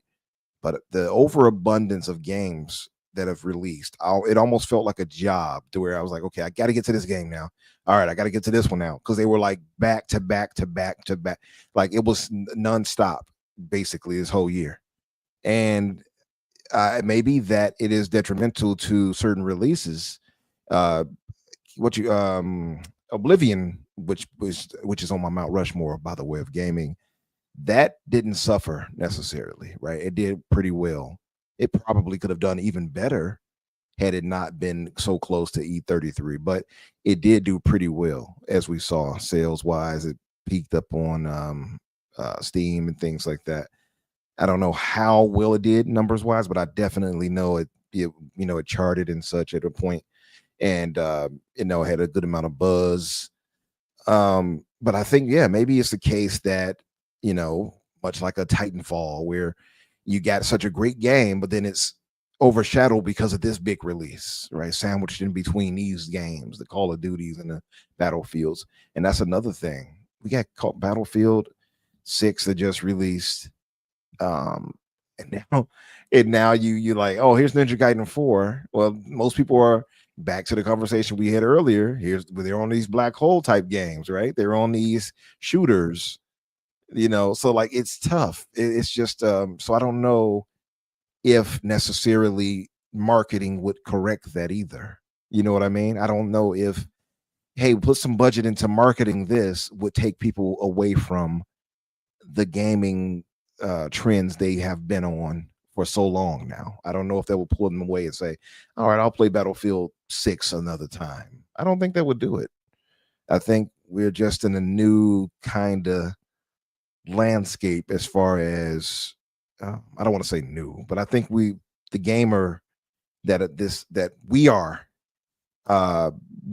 we're more traditionalists in the sense of years past where that we can see the need of that. I don't think gamers nowadays are attuned to the way we were attuned to it. Like they see Battlefield 6, they're not going to deviate away from that to go play Ninja Gaiden. They're not going to deviate away from that to go play Keeper, right? And I think it's timing. Expedition 33 released, and when it released, I don't think it had extremes amount of competition to detract away from it. And I would say, I know I heard your point on it earlier, Logic, but I do believe I'll say give it some marketing to the Xbox showcase the year before. Definitely put eyes on Expedition 33, right? I don't know that if it being in Game Pass itself was like, oh, this helped it a lot. I don't know, right? We can never say. We don't have the tangibles to say what did what, but or to quantify what did what. But I would venture to say, because when I saw it at that showcase, that put it on my radar, right? That was one of my games of the show. I remember mentioning that on different podcasts at the time. So it helped. But I think it's also just a factor of it being this unique kind of RPG experience, right? Like everything kind of fell into place. The old saying about lightning in a bottle and such, like sometimes things just fall into place correctly. And it just worked out, and I'm happy it did for them, for that team. But I think, yeah, that's the problem. I think these games here, a Ninja Gaiden, which we talked about when we were speaking about it, BRAP, when we were saying it's a tougher game. It's a game that would, requires more of your attention to get good, as they would say. These gamers nowadays, they don't play like that. They don't play like we play. They don't really. They're not attuned to the style of gaming that we kind of grew up into. Now they're like, okay, I'm over here in Fortnite creative mode. I'm over here in Roblox. I'm over here in Minecraft. I'm over here in Battlefield 6. I'm about to be in the next Call of Duty. And I think that's part of the problem, right? And that's why I said earlier, like, I think, because people were like, oh, Game Pass, I think black hole games are the bigger problem that have deviated attentions away from the style of the traditional sense of what we are expressing here, honestly. So I don't know. I say all that to say I don't know. I don't have the answers. I won't pretend to have the answers. It's just my thoughts, as Jay Z would say. It's just my thoughts, man. But I feel like like it's just a matter of so many different things adding up, or at least subtracting, maybe, and to where we're at now. And you might be right. Maybe a Ninja Gaiden 4 is a AA, right? Maybe it could be. I can kind of see the argument for that. But I don't think it appeals to people the way it used to, and not in the bigger numbers like it used to, especially with bigger releases right near it. I think that's part of the problem. But to your point, Logic, yeah, maybe if they spread it out more, which maybe is a problem they couldn't avoid. Maybe it's an issue that it just happened to be that way. Like, we got to get these games out, right? It's done. You got to get them out there. Like, maybe that's the problem. So I don't know. So Umber, one thing I want to ask you is, if that continues, so let's say 2026 is the same kind of thing. Yeah. Maybe even say it's maybe even say it's a little even more busy. Do you think there's a point, and do you think we're at that point, or do you think we would hit that point next year if next year is more busy, where the attraction that Game Pass has to some studios who make that choice, right, to go hard in the paint in that direction, starts to become a disincentive in terms of, the point of Game Pass is discovery, but at a certain point, right, that curve hits an apogee and it starts pointing downward if it gets too crowded, right? Because yes, I'm in Game Pass, but now I'm in Game Pass against, right, all these other games, or I'm in Game Pass, in very close proximity, right, to other games that are releasing, to the point where, again, like the total number of bodies I can get on my game and cause awareness and cause buzz, maybe I don't do Game Pass and I decide to just put it up for sale. I would look at it like this, Lodge. I feel like, yeah, that makes sense. I hear what you're saying 100%. I would think, though, because Xbox being in the position it's been in, where titles haven't quite skyrocketed in terms of sales, right? I think we can all agree there. I think the developers kind of get the unique ability to kind of double dip. So I don't think it would be a detriment to them for that reason, because some of the sales they're getting are offset because of Game Pass and the bag they're getting from Microsoft for that. Now, it varies, as we know. Not all creators are, developers are created equal as far as what they can get from Microsoft, right? But we've seen talk of 50 million for a deal, for instance, and I'm sure there can be more than that negotiated depending on the title, right? Like if they got a Grand Theft Auto, no less than $1 billion for it to go in Game Pass, right? I think just as an example. But I would say that we've seen so many developers come forward and give praise to Game Pass for its discoverability and for its success, that I think that would make me believe that it's been more positive than negative in that sense, than what you're speaking of. But I would say also too, because of the prevalence of Game Pass and people using that as a crutch, so to speak, in some ways on Xbox versus buying the game outright. Not to say that many don't buy games. I buy games when I was on Xbox, right? I've since gotten rid of my Xbox, and I'm just PC and PlayStation and Nintendo Switch for now. But I did buy games as well. I know plenty of other people that bought more games than me and still had Game Pass, right? But I think that some did. We clearly saw some people that use Game Pass as a crutch, like, oh, come to Game Pass, so they don't have to buy anything. And I don't think it's necessarily a negative on them. We're in a tough economy. I get it. But I say all that to say, I think that because of the nature of Xbox and it Game Pass being its center exclusive in its own way, developers going to that makes more sense versus any other platform, because they get to double dip. They get to get some of the sales that people that would buy the game on Xbox, and they also get a bag from Microsoft. And then the beauty is that Microsoft doesn't limit them to, hey, you can only be here. You can go everywhere. So E33 was not only in Game Pass and being bought on Xbox, but it was on PlayStation. It was on, Steam and PC. So in general, so I don't know if that's necessarily a negative for it. You know what I mean? I haven't seen that.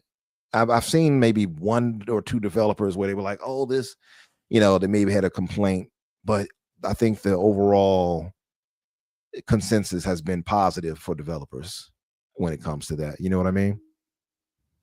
Yeah, and it's less of a thought of like what has transpired to date and more, what happens as you go forward.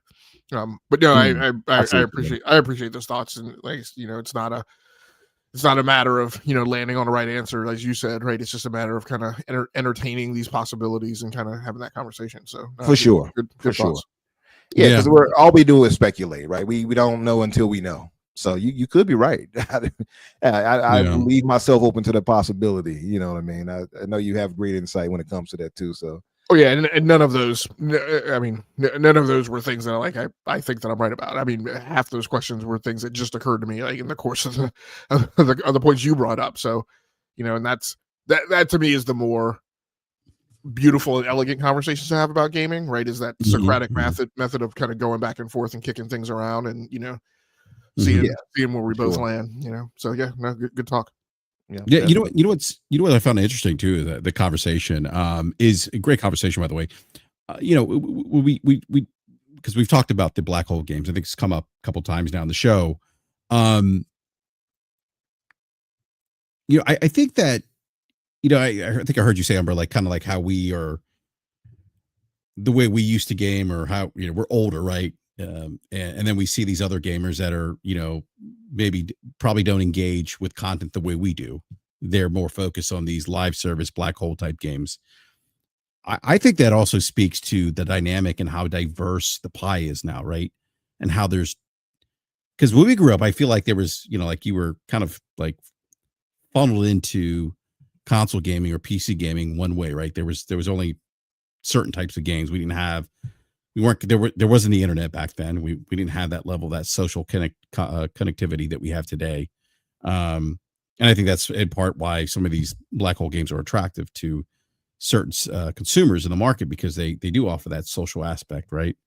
But I often wonder too, and again, I think that speaks to just how diverse the consumer base is in gaming. But I also wonder, like, as we hear about kids, you just made me think about like kids, right? Because this conversation's come up quite a bit.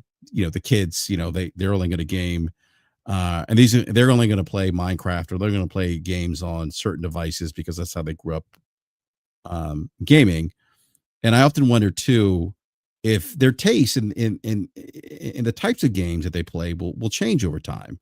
Or if they'll bounce in and out of these live service games. I think some do right now. I think obviously there's some consumers that are only going to play the the FIFAs or the 2Ks or the Maddens or the Black Ops, or the Call of Duties, or the Fortnites. I think you're going to get that, right? But I do think there's probably some of them that do bounce in and out. Actually, there was something. There was a story or something about gamers bouncing in and out of Call of Duty Black Ops. I have to. Does that ring a bell, Logic?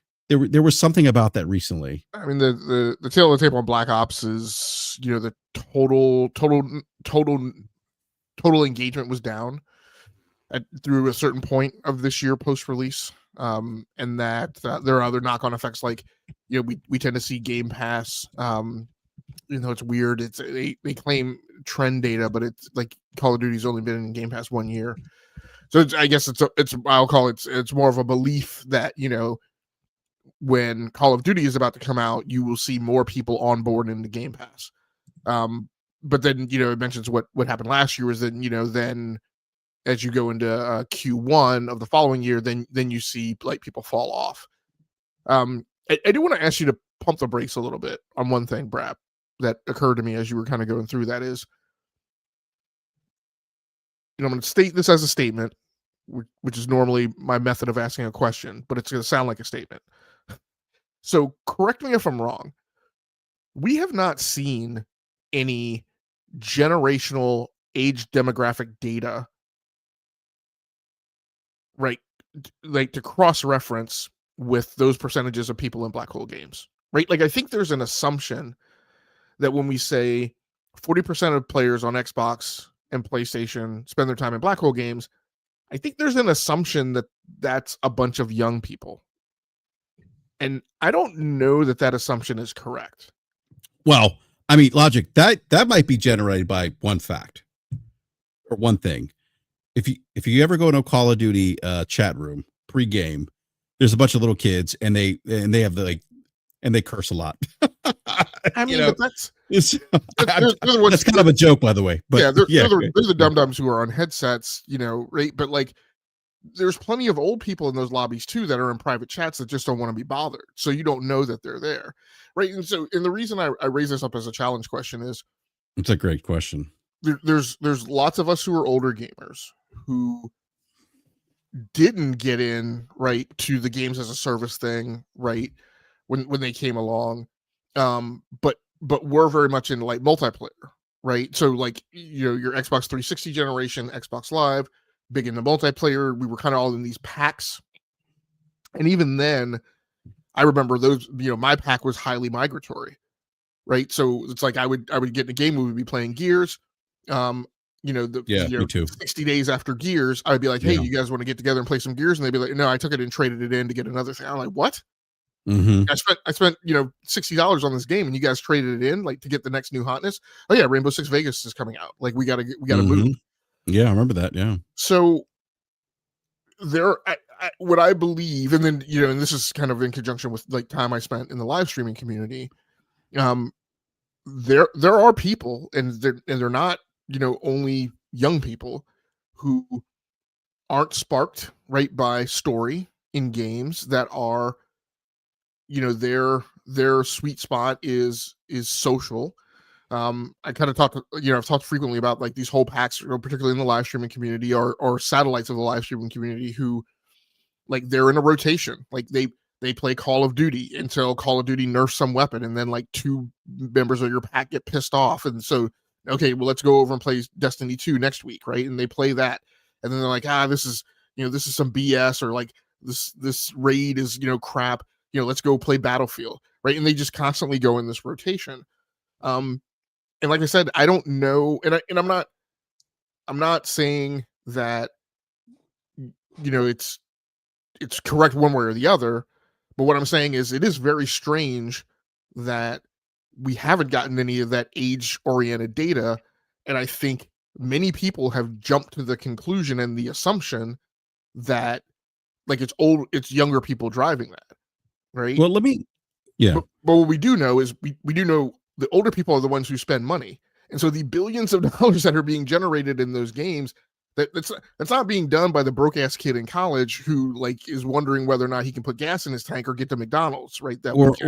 Or my 11-year-old playing Fortnite, right, who doesn't have a credit card. Like he doesn't have it. Yeah, money is being spent by people who like look. I went back to Call of Duty this week. I dropped $30 on the Black Cell Pass, and I didn't blink an eye. Mm-hmm. Right, so like, it's going to be interesting, right? As we hear like, so under this hypothesis, then let's assume what other people aren't assuming, which is that the spread across generations is even. That means that there's maybe not this burgeoning tidal wave, right, of young gamers who are only going to play those black hole games. That means there's some percentage of them that are, but there's another percentage that's evenly spread again across the generations who are still interested in story stuff. So that's a great question. I mean, I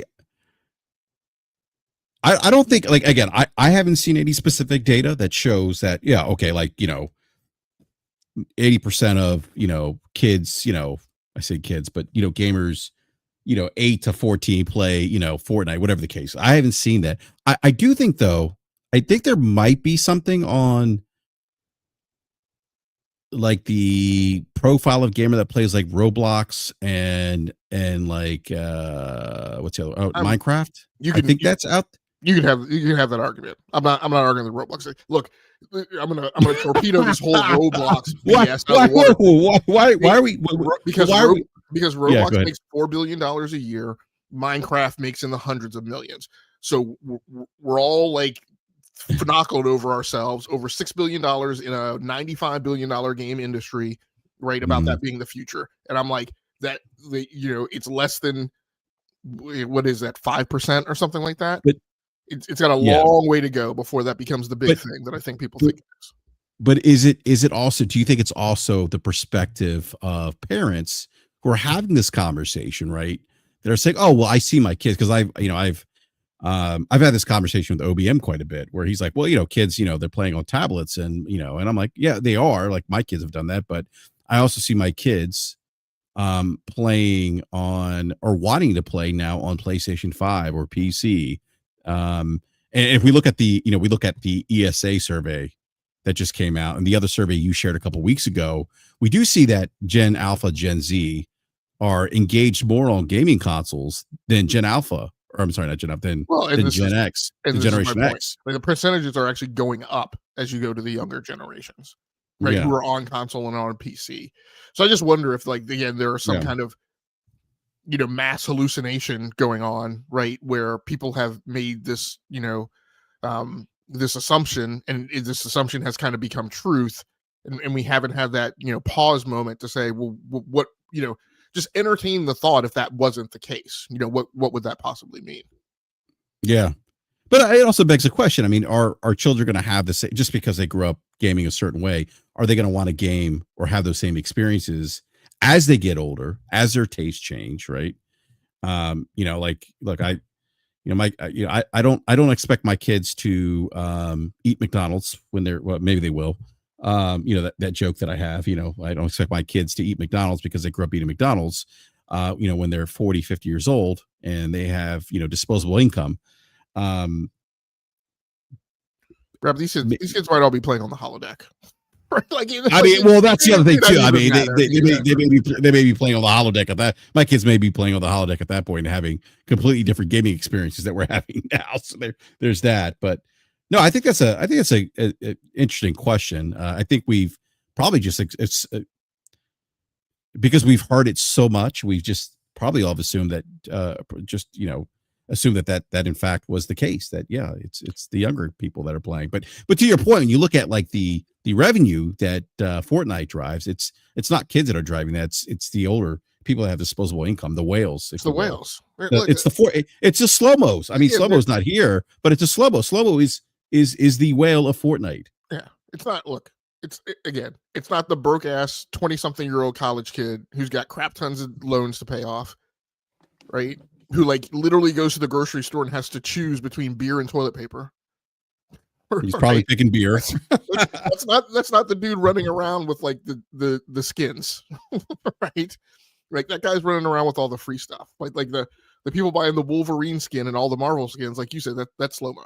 That's slow. Yeah, it's exactly slow-mo. Like, my 11-year-old will come up to be like, can I get some V-Bucks? I'm like, no, get a job. I'm not contributing to that Fortnite addiction. Well, to put that boy on the paper boy route. Yeah, exactly. I mean, I used to have to, like, cut, mow lawns to go buy video games at KB stores. You're not gonna, yeah, that's a great question, Logic. I will say there is, and this is the problem too. This is I may mention something to Matt. I got like 5 minutes of notice from Matt Piscatella this morning, so I may mention this because I told him I was in a better formulated question. Come back to him. This will be a separate topic. I think that there is a discipline in. Well, let me let Umbra go. Umbra, is there anything else you wanted to mention? I know you saying you need to get out of here. Yeah, I wish I could stay a bit longer. Great conversation. Always a pleasure, Logic. You already know that. BRAP, I spoke, but never to this length. So, great to have, I guess, chop it up with you as well, as I like to say. Yeah, thank you all again for having me, man. I appreciate it. I do have to get going, unfortunately, though. Shout out to the chat. Thank you all for coming through and supporting. We'll take my brother. Appreciate you. Nick, I don't know if you're still around, whoever else may be lurking. As far as myself, I'm so used to doing this BRAP, so I've kind of taken the host ability away from you. No, man, you're good. Go ahead. No. as far as where you can find me, Infinite Umbra or Umbra Infinite on Twitter. You'll find me either way, or social media. I think I'm on Blue Sky under the same name, which I'm peeping right there on the screen, right there at the bottom left of Matt Piscatella's image right there. But as far as that goes, and as well as on Tuesdays, the Xbox Factor, that is at 12 o'clock Eastern. And tomorrow on Thursdays, typically, I'm hoping to go live tomorrow as well. The Fix, that is my podcast with Daniel J. McGee and Crusader. And yeah, and that's at 8 o'clock Eastern as well. So thank you all again for holding the brother down. And yeah, if you want to hit me up, find me on Twitter. You'll find me. And thanks again, guys. Yeah, no, Umbra, thank you for joining tonight. Really appreciate having you on. Definitely love to have you back on again. Great conversation. Really appreciate it. Great insights and great some great feedback on Keeper and Ninja Gaiden 4. So thank you again. Yeah, good talk, Umbra. Good seeing you, man. Yeah, definitely. Thank you, guys. I'll talk with you guys later. All right, sounds good. Thank you. Yep. So the path I was going down was, I think there needs to be some additional discipline in data, in terms of data science, in looks at kind of cross-cutting some of the data that comes across, because I think we had this conversation before, BRAP, like it would be very insightful to learn if some of these behaviors that we see that are or if they're rolling waves, because again, a gross assumption that gets made is that we take a slice of 20 to 25 year olds and we say, okay, 20 to 25 year olds have this consumer behavior on the market. But the mass hallucination that gets made is those 20 to 25 year olds are Gen Alpha, so therefore Gen Alpha does this. And I'm like, okay, did anybody look at Gen Alpha 10 years from now when they're 30 to 35 year olds, right? And asked, okay, is Gen Alpha behaving the same way? Or is it more that 30 to 35 year olds tend to behave a certain way, right? Over and over and over and over again, regardless of what generation there are. There are certain trends that go along with like your age on the market and your consumer behavior, or is the attribution actually to a generation? I think that is an unanswered question, and I think that there, at least as far as like things that have come across my windshield, I don't know that the discipline, right, has been applied in that particular look. I mean, we're all only going to be around for so long. Like even Matt Piscatella's only going to but I feel like you've got to. It's kind of like tagging dolphins right in the ocean and then observing them over a 50-year period, right? Like you've got to tag these dolphins. That's right. And then some institution needs to be responsible for following that group along for the entirety of their gaming lives, right? To extract that type of question. Because I think, like I said, a lot of these age studies come out and they attribute it to the generation and not just to like the numerical age group that they're in. Yeah, that's a great point, Logic. I think there, I sometimes I think that the Gen Alpha, Gen Z argument is a bit. I think people just run with the assumption that their consumption habits are never going to change. Right. And that's where this is where I agree with you 110%, that someone needs to track what that behavior looks like. Does it align with, the millennials, at their age, our age, right? We're kind of like the whales. I think the average gamer, the US is 38 or no, not 38. Is it 38? Maybe it's 38. I don't remember now. I have to go back to the ESA survey.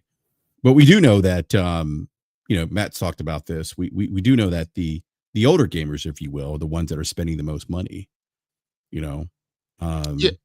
And I think I think you've got to do a thing that's like in data science, we talk about this being like temporal alignment or really seasonality.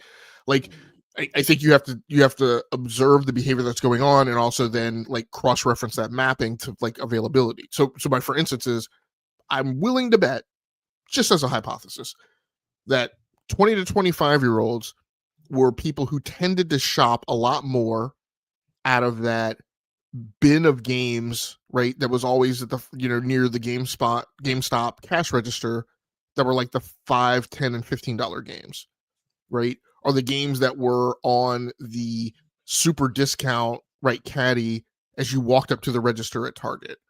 I'm willing to bet that dispersion across ages tended to show that people in much younger ages were buying those games, right? Because GameStop and Target did not put those games there tactically located on your approach path to the register at super discounted prices for no reason, right? There was a reason they put them there. I'm willing to bet that behavior, and then what would be interesting is, okay, so flash forward and see that the same age group, right, has consumption behaviors around free-to-play games. Well, yeah, like, because when this group was this age, free-to-play games weren't around, but these bargain bin, like, bushels of games things were around. And that's analogous to people playing free-to-play games and spending, $10, every few weeks on a battle pass.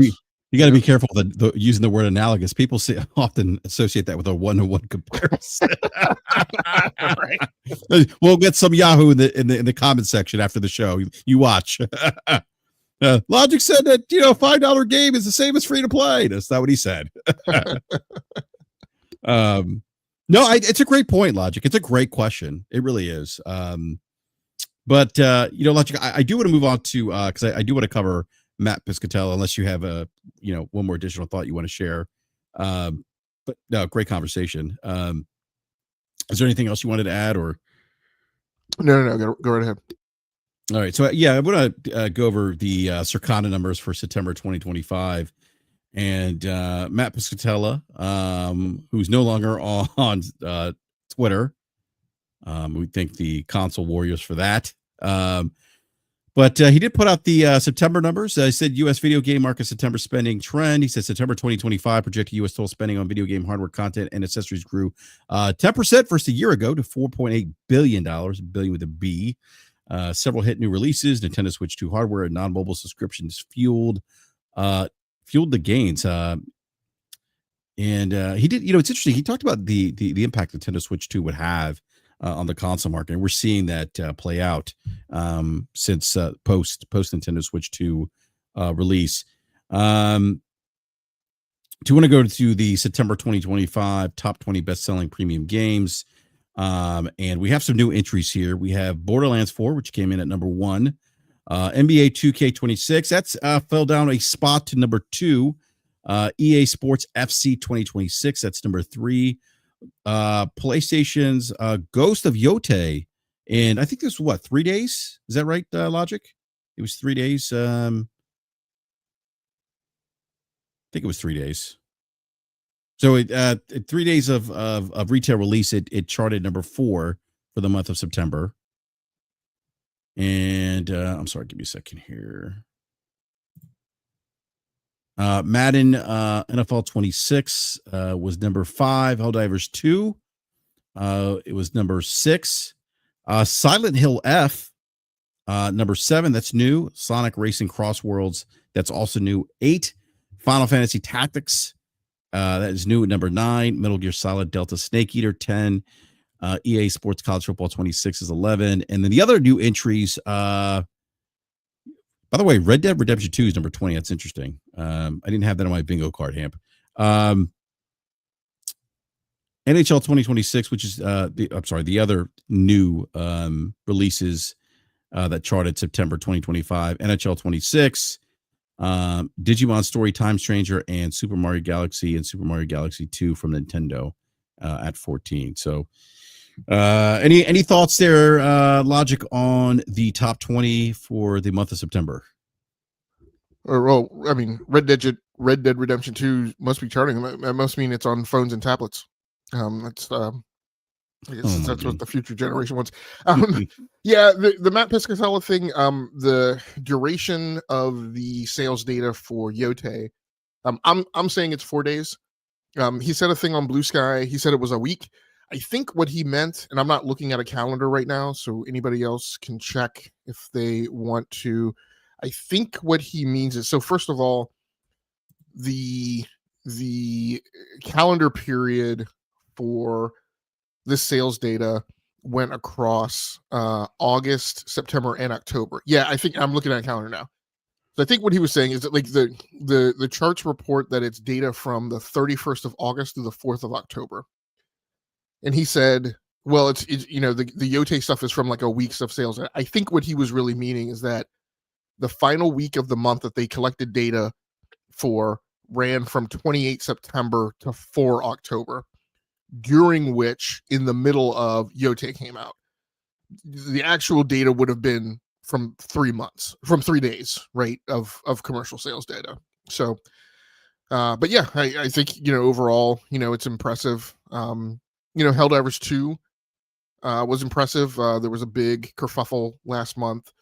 I think, ponies were trying to run with, it didn't sell. There was the Alania analytics thing, which was everybody was skeptical about. But by the same token, Xbox defenders were trying to say, that it did sell, and like when your guys' games only sell, for 3 days, you say, I'm like, so I called a big timeout then, and I said, look, neither of you guys are right, and we don't know. We need to wait for the second month of sales data from NPD. We need to not base it on Alania analytics, right? I said, if it comes out in month 2 and we see that the trend sticks, then that has greater weight and greater significance. So I'm confident saying Helldivers 2, performed well on Xbox and definitely contributed to how well that game landed in the overall charts. I think if that game was not on Xbox, it would not have landed where it did on the chart. So I don't think it could be detracted, that that Xbox, that the game's presence on Xbox didn't help. Like I said, Yote's super impressive. I think the thing that's super interesting, and I am going to knock a little bit of shine off of Xbox here. When Forza Motorsport 5 launched in 2020, was it 21 or 22? Whatever year it was that it launched, it wound up at number 20 on the top selling franchises or top selling games for that year from NPD.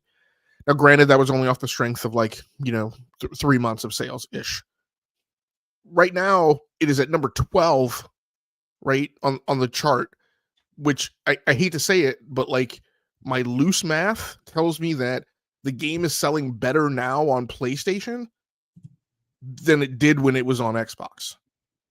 So kudos that the strategy is working, right? But also let's give some affinity and wait for like where the sales are occurring.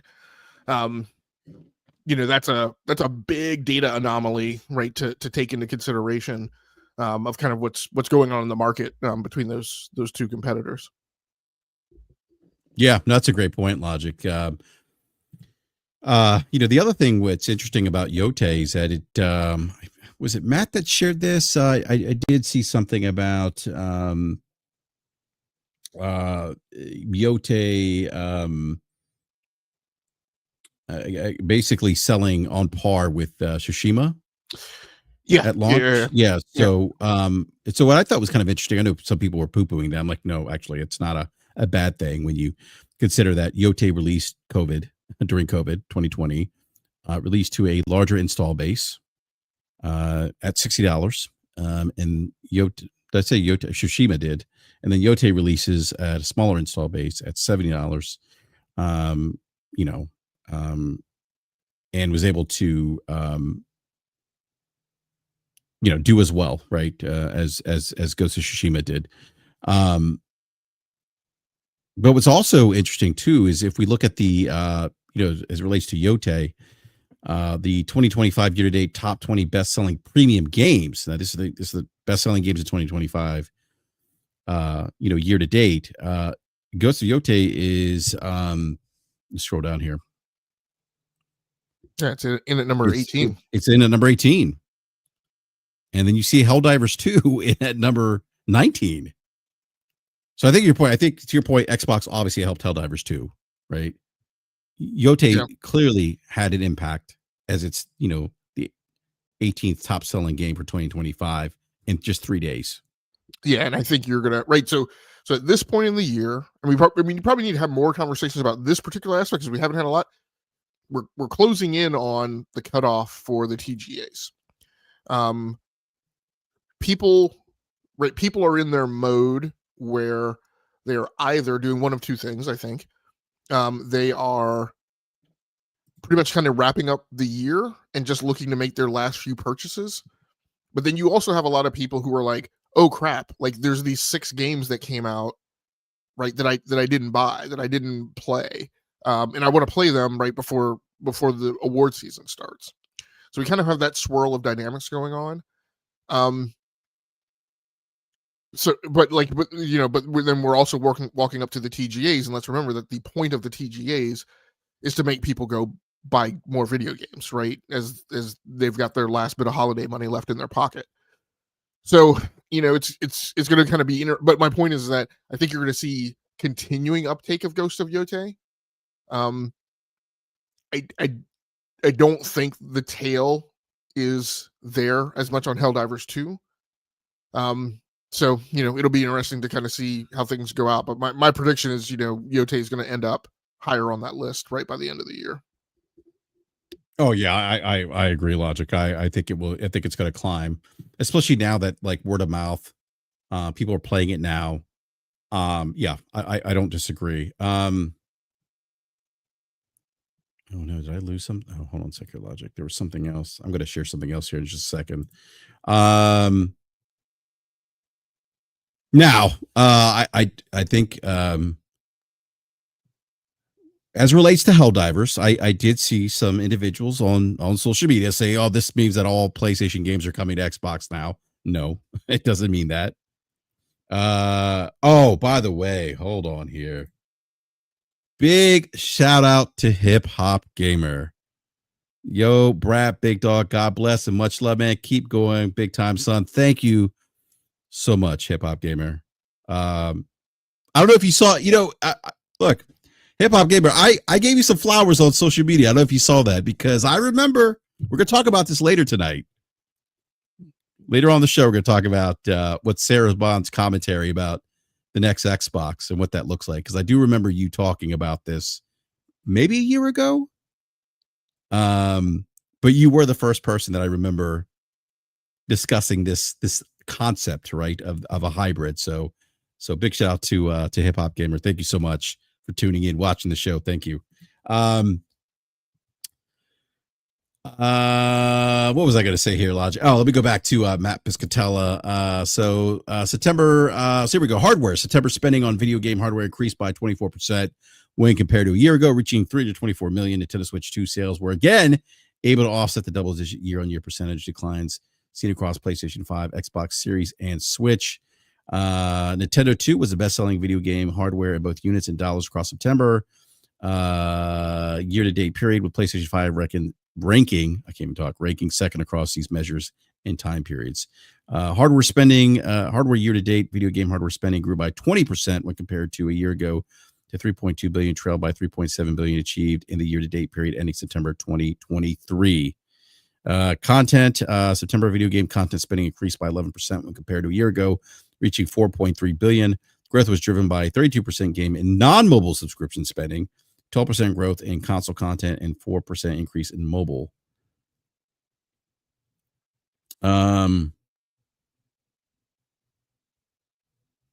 Borderlands 4 was the best-selling premium video game of September, debuting as the number 3 best-selling game of 2025. Yeah, go ahead. I do just want to go back, right? So yeah, go ahead. Again, I will accept that there are two schools of thought. I will say that it's on all of us to exercise due diligence to watch these numbers, right? 32% gain in non-mobile subscription spending. That means Game Pass, PlayStation Plus, EA Play, Ubisoft Plus, services which exist on console and PC, not on mobile. 12% growth in console content, again, not on mobile.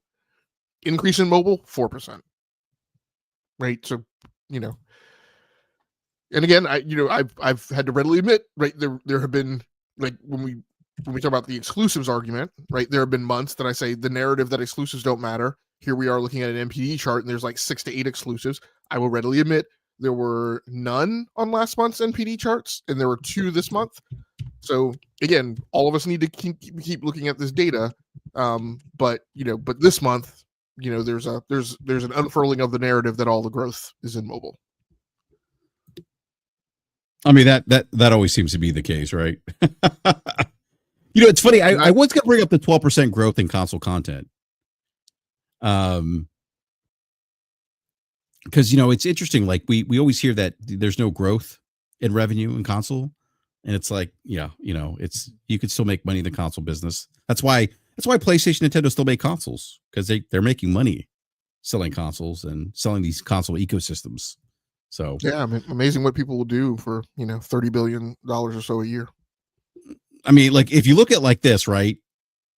4.3 billion year over year for the month of September. 4.3 billion. Think about that for a second.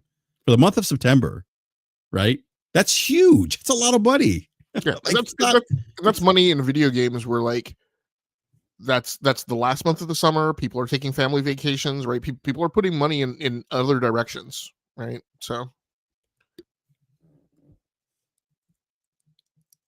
yeah, no, it's a great point, Logic. Great point. So those were some of the numbers Matt Piscatella shared today from Circana.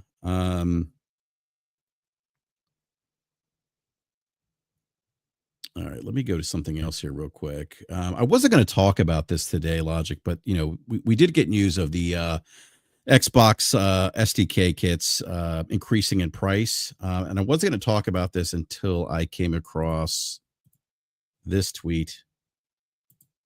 Give me a sec here. Let me pull this up here, and I'm sure people are going to be like, "Oh, she's a disgruntled employee, ex-employee." Give me a sec here.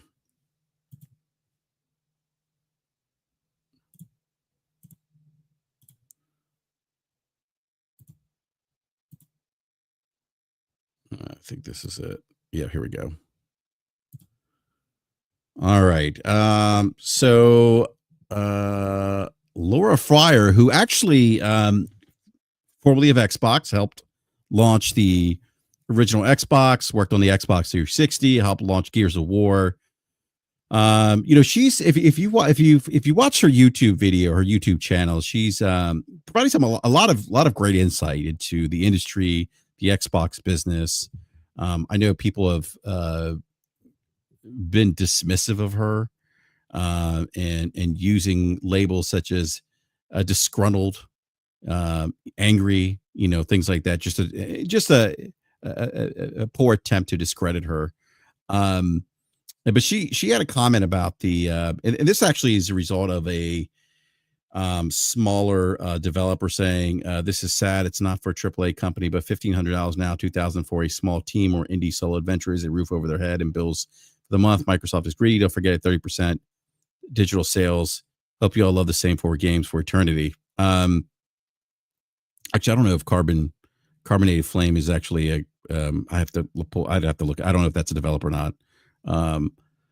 So Laura Fryer says, when I ran the Xbox Advanced Technology Group, our mission was simple: invest in devs to make their games great on our platform. We support them. We supported them. So why is Xbox squeezing indie teams with these price hikes? And she says, echoing Carbonated Flames, 1,500 to 2,000 is a roof over their head. So I thought that was kind of interesting that she commented on that. And she's had a lot of recent comments on Xbox Game Pass recently. I think our last video kind of questioned the direction, the decisions of current Xbox leadership. So again, it wasn't something I was going to talk about, but just thought it was interesting to see her address this in a tweet today.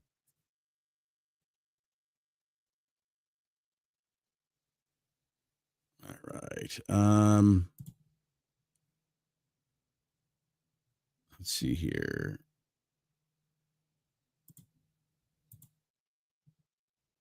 All right, Logic. I'm trying to pull up my. Why isn't this working? StreamYard is acting funny right now.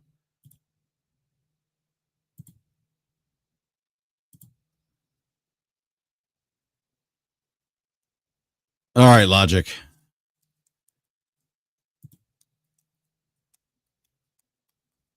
Your Sarah Bond profile pic is perfect today. All right. So Sarah Bond, who is the president of Xbox, she was on a podcast, had an interview with Mashable this week. and she was on Mashable to discuss the Xbox Ally X handheld, and she dropped some she dropped some nuggets. Hamp, she kind of teased what I think is and I think what many of us have been saying for the last couple months, and that the next Xbox will probably be a hybrid PC console gaming device. One of the things that really stood out to me in this interview, Logic, was she says, I could tell you right now, she was asked about rumors that the next gen Xbox console would be more like a gaming PC. And she actually, the video did kind of appear to kind of agree. She said, I could tell you you're right that the next gen console is going to be very premium, very high end curated experience. You're starting to see some of the thinking we have in this handheld, but I don't want to give it all away. Now, Logic, you and I've had many conversations about what the next Xbox console, whatever you want to call it's going to look like. And I think I even mentioned this to you earlier today that I think, and I've said this to others, that I do think that the ROG Ally X is kind of that blueprint. You know, they're giving you a peek under the hood of what the future of Xbox hardware is going to look like. And I've been arguing this case that I don't think they're going to make first party hardware. I think it's going to be third party OEMs, much like Asus in this case, making the Xbox ROG Ally X. I think that it's going to be the next Xbox is really going to be a Windows hybrid PC type device, very much like the Xbox ROG Ally that has a Xbox integration to it, but at its core is a mini PC of sorts. It's going to give you access to different storefronts. That you hit the Xbox button, you kind of, this is something that big shout out to Hip Hop Gamer again. It's something he shared with me a while back, saying like, hey, look, it's going to have a PC and Xbox mode. He was like, and I remember, like, imagine switching back between Xbox and PC mode, and here we are.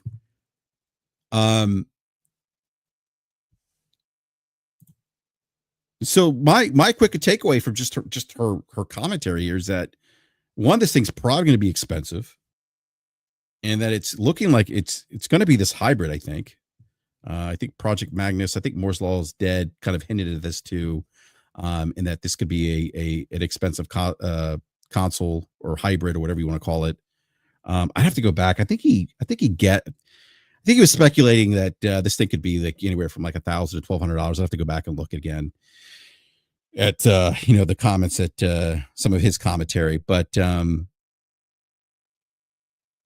what are your thoughts, Logic?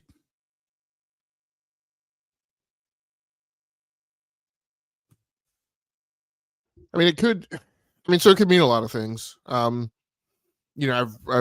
written some well-documented perspectives on, what this thing is going to be. I've been writing it since last year, maybe the year before.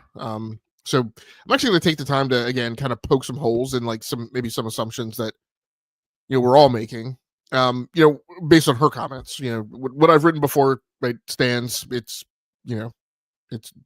documentation of record now, so I'm not going to deviate from this, but just for the sake of the conversation, her comment that the next gen console is going to be a very premium, very high-end curated experience. I wonder if that doesn't all entirely allude to the hardware. And one of these things that we've talked about is, that this Harmony UI is going to wind up being more than just the games, but it's actually going to be the storefront as well. And what does that mean? And so when you go to Steam, there's a very hyper-specific way that you're presenting games. Some of that's based on Steam's algorithm, some of it's based on, data that they're gleaning off of your behavior. Sometimes it's not combined with just your purchasing behavior, because it will also be driven by your gaming behavior. And so you will be presented games that are analogous to games that you've recently played, even though those aren't the games that you recently purchased. So how does Xbox do that in conjunction with its own algorithm and data approach? So part of this, when you say curated, I don't know how you would curate hardware. That might mean that you're taking like best in class from like multiple vendors' approaches in your design. So that could mean that, but you kind of always do that. So I wonder if the curation is there's a storefront that, because this kind of goes back to what I hypothesized about like what they're going to do with the storefront, how they're going to get people to buy Xbox games, or games from the Windows Store. It could be that like within the storefront, within the Harmony UI, there is a prioritized but limited game presentation experience for game acquisition, right? Whether it just be downloads or sales. And so there could be a way in which it maybe presents, let's just again pick high hand wavy numbers. Let's say on the Steam storefront, on that main page, you're presented a total of 40 games. The curation could be in the Xbox app, we're going to present to you the top 15, and they're going to be intermixed with like the top 15 from the Xbox store, from the Windows app, and those are going to be intermixed with the top 10 from Epic Game Store and 5 from GOG, right? So that within your integrated storefront, you wind up seeing best in class, theoretically, or possibly most algorithmically driven from the individual storefronts into this aggregated view.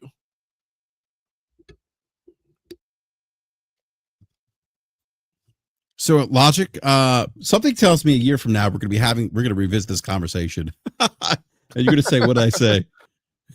could be. I mean, so I think that's a great point about curated, right? Because that would be that's very much. I mean, like what the example you gave is very much a curated experience, right? Yeah. It takes things that are on offer from multiple vendors and presents you best in class from multiple vendors. I mean, that's how you get to curation, right? We've talked for years about game curation and how to put the stuff in your windshield that is the things that are best suited for you. We talked about how Steam just got horribly bad in 2018 when it abandoned the notion of governance on the front end of what gets published to Steam, and they had to go to this curation experience. We've talked about how Game Pass is kind of a game curation experience. So yeah, it'd be interesting to see if again this Harmony UI kind of converges with that notion in order to deliver content that theoretically they're going to claim is most attuned to you in your who you are as a gamer. Yeah, it's kind of that's and I was again I was looking at it from the lens of like high end hardware, right? And kind of like just really focus on like this PC hybrid. And I'm not saying it won't mean that. I know. Game curation experience could still come wrapped in a $1,200 box, right? Yeah, no, absolutely. And but I think what you just mentioned, Logic, is important, right? Because it's in addition to that, like that high end box, right? And then that would be like a selling point, right? Like, yeah, it's and Moore's law is dead is suggested that this price could land between like $800-$1,200. But yeah, I mean go ahead. Because an interesting thing, right, is a new game drops, Final Fantasy Tactics Evilise Chronicles. The game's available on PC, and I'm just using again high hand waves. Let's say this game is available on PC. First thing I try and do is I try and go to the studio or the publisher's webpage, right? And then I click on the pre-order or buy button to see what storefronts it presents to me that the game is available in. If I don't get that, which is often the case, I don't get that answer, or something tips me off that even though it presents only Steam to me, I go, no, that game is definitely available on more than Steam. So now I have to go Google. And I do a search, what digital storefronts can I purchase Final Fantasy Tactics Evilise Chronicles on, right? Then I get a response back that is more than what the studio's page told me. So now I get back Steam, Epic, and again, I'll just make something up, in this case, GOG, right? Now, again, it's on me to manually run a search, right? Or open up each of those 3 launchers. Mm-hmm. Typically, I won't use the launchers. I'll go to the browser. But do a hard target search, for who has the best price. So it would be a value added. It could be advertised as a value prop. It could say, let's say in a crazier world, that Final Fantasy Evilise Chronicles is available from those 3 storefronts, but also may or may not be in Game Pass. Could be, there could be a discount over at Green Man Gaming. And so part of the value prop could be, hey, we're going to present to you anything and everything that, oh my God, our Copilot AI LLM has crawled the internet for and found for you and given you, right, all of the available resources for you to, that now you don't have to do that yourself. Maybe it's even pushing games in front of you that are like releasing this year. Hey, would you like to make an October wish list? Right. Maybe as games are announced from Summer Games Fest, right? Because on Steam, Summer Game Fest comes out and there'll be a page, everything announced at Summer Game Fest. So you can go wish list it. Xbox has, and by the way, Copilot is actually integrated into the ROG Ally X. Right. Yeah. So I mean, I don't disagree with your what you're saying here. And using because we know about the big push, right? I said this to you earlier. I think part of this is to kind of Trojan horse AI for them. We know AI is a big push for Microsoft, and I think they probably look at this as a way to Trojan horse that, much like they were trying to do with Windows and the original Xbox. But yeah, I'm sorry. Go ahead, Logic, and then I'll finish my thought after you wrap up. Yeah, and then you talk about that as a product differentiator. PlayStation doesn't have that. Nintendo doesn't have that. Nope. Steam doesn't have that because they're their own storefront. They're competing with those other storefronts, right? But who is trying to interdict everyone and say, we have the power, we have the ability, we are the Death Star, and we can park ourselves in between suppliers and gamers and force the situation where everybody has to go through us. But I mean, we've been arguing that we argue that pre-acquisition merger acquisition of ABK that's what they were trying to do. They were trying to control the distribution of video games. They want you to come to them. Yep. And this is one way to do that. And like that what you're describing to me, like just it screams like this tight integration between the, like you said, like the box and what is it, and like the software or the storefronts, right? The different storefronts, cloud. Yeah. Yep. Oh man, Logic. This thing sounds interesting. Now it's so I want to go back to your Copilot thing. Like you said, like Copilot could like create a curated list of games you might be interested in, right? Right. And then I think, did you say it's going to populate like where those games sits or where those games sit in different storefronts, and like maybe which storefront has the cheaper, maybe I don't know if it's I don't know if Steam is cheaper than Epic at times, but if it's going to say like this is where you can buy this game and this is how much it costs, right? Yeah. And if you want to buy that game, you don't have to go into the Epic store, because we're gonna integrate Epic, right? We're gonna allow you just to click a button to buy from Epic if you want, or you can buy from us, right? But then I guess, how do they incentivize? Because this is where I get confused here, Logic. How do they incentivize? Because we talk about this 30% cut, right, that they get off the storefront, right? And I don't think they want to give that up. Like, what's the incentive then, or how do they incentivize people to use or go through the Microsoft or Xbox storefront to buy these games? Well, I mean, just throw this, not saying they're going to do this, but so we've had the whole hypothesis. I say, well, they could do, right, UI gymnastics that we do in software development, right? To Google does this, did this about taking, here's a bunch of hits for plane tickets, but oh, by the way, the thing that we're going to put at the top is if you go through Google Travel to buy these plane tickets, right? So they could do things like that. Now this is a line that they have to like tiptoe, right, and be very, very super careful about it. But great Scott, we have decades of history showing that Microsoft will do exactly this. Let's just say in a crazy world, Microsoft uses those algorithms to do things like Final Fantasy Ivalice Chronicles launches. The best deal available is at Green Man Gaming. But because they're aggregating all the data, Xbox knows that launch price discount at Green Man Gaming is over, let's say, September 11th, right? And then Wonder of Wonders, Xbox has a sale on Final Fantasy Ivalice Chronicles starting on the 12th, right? And that's what's put in your windshield. That's what's put up front.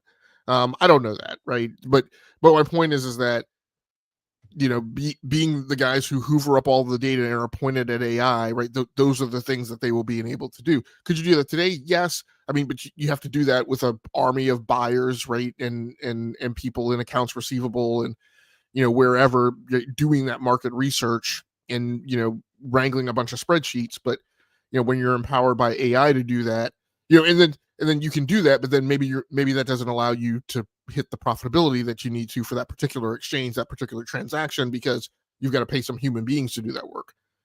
The power of AI, right, flips that script, right? And now you can be, you know, super profitable because you just need a prompt monkey, right, sitting at a keyboard, right, to coach Copilot, right, to do that exact type of thing. Make sure Copilot's not hallucinating. Yeah, so Logic, you know, so this go back to the, you know, to the ROG Ally X here, and you know, and Bond kind of hinting at that there's some inspiration from the ROG Ally, or that, you know, we've you start to see some, you know, some of the thinking we have in this handheld. I don't want to give it all away. We look at the Xbox integration with the handheld, Copilot's integrated. It's a window-based platform. Again, I go back to this hybrid box. I think that this is what we're going to see from them.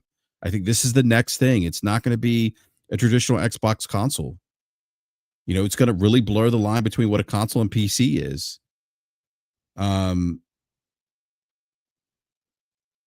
Man, Hap, I'm thinking about what you said about that, the integration of the storefronts. I think you're onto something. I really do. But again, I mean, that 30% cut, like what's gonna motivate people to spend money in the Xbox store, right? That's the part that I'm still like trying to figure out, I guess. That doesn't make sense to me. Unless it's, you know, driving people to Game Pass, you know, and you know, and them, you know, putting it's funny, I was in the supermarket today, Hamp, and I was thinking about like the storefronts, right, in gaming, and I saw an end cap being the grocery store was switching the end cap, and I'm like, oh, that's where that's the end caps are you know, premium real estate, the grocery stores, right? And now I'm wondering if that real estate, that premium real estate, is going to be occupied by Game Pass. You know, if they're going to drive home that, hey, look, you can buy this game at $70. It's here. It's at the Epic Store, but it's also in Game Pass. You know, and it's only going to cost you $30 a month, and you can unsubscribe whenever you want. Plus, you get all these, you know, hundreds of other titles. Yeah, it could be. I'm still of the mindset that Game Pass is no longer, right, the big fish hook that it was imagined to be. And that, you know, the greater emphasis is going to be on like steering and maneuvering people, right, to spend money in the Windows Store. But yeah, I don't know. I guess we'll see. Yeah. But I do think that this is really I think the Xbox of old, or not the Xbox, but the traditional Xbox, or that people have come to view Xbox as, you know, the gaming console. I think that's gone now. I think this is, again, just like I said about the Xbox Ally X, I think this is the preview. I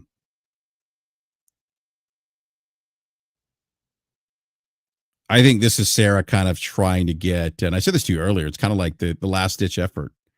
I think this is them trying to get the Xbox business even more aligned with Microsoft's business overall.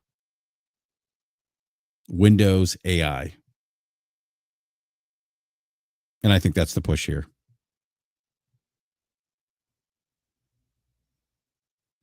Now, Logic, I still do think that it's going to be third party only. I know you and I disagree on that, but I still think it's going to be third party. I could be wrong. I mean, with a margin error. I mean, my detraction is I think there will be first party again. The intention will be to sell in the single digit millions of units, right? So there's no expectation for this thing to sell Bonga, but it's to be used as the surface thing, right? Which is to convince Lenovo, Samsung, HP, Dell, Alienware, all these people that are going to ask, why would we bother putting skin in the game if you guys don't, like, and you're not doing anything to help us profit. Like, why are we mounting up this go-to-market effort to show up without you, right? Or to show up with you behind us being our hype man, right? And cheerleading, like, no thank you. Like, yeah, exactly. We want to see you guys put some skin in the game, right? Yeah, no, that's fair. That's fair. Yeah. So Logic, do you think this is them? Because there's that rumored Steam box, right? That Steam's going to give another go at it. Do you think this is them too, maybe trying to beat Steam to the living room? I mean, I don't think I don't believe that it's about the living room.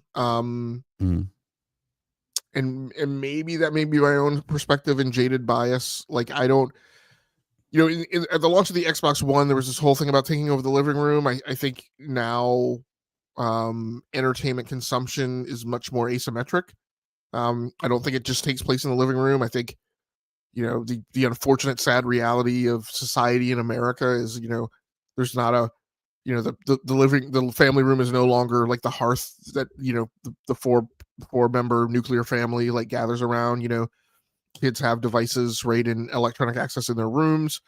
I think adults, play more and more, in other places. I know there's lots of the gaming community, particularly like the PlayStation faithful, who insist that, gaming and the content that arrives on consoles is meant to be consumed sitting on a couch in front of a large screen TV.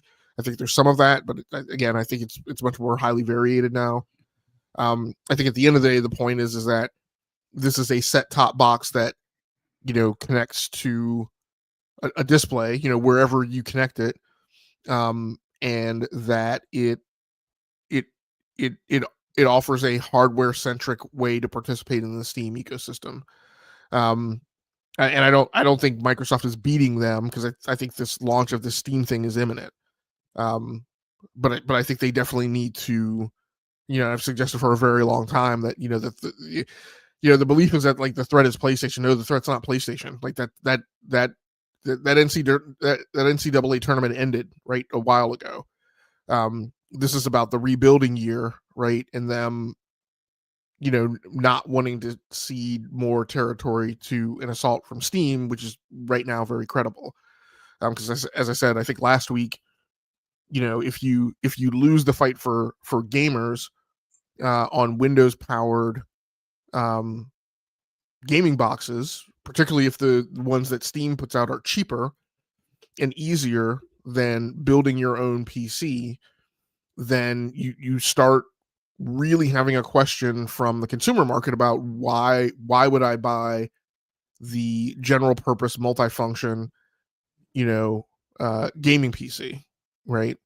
If I can buy the application specific one that is dedicated and made for gaming and provides a, just as Sarah Bond said, curated experience, right? Because I think at the end of the day, that's what that's what SteamOS does. SteamOS is a system that was built.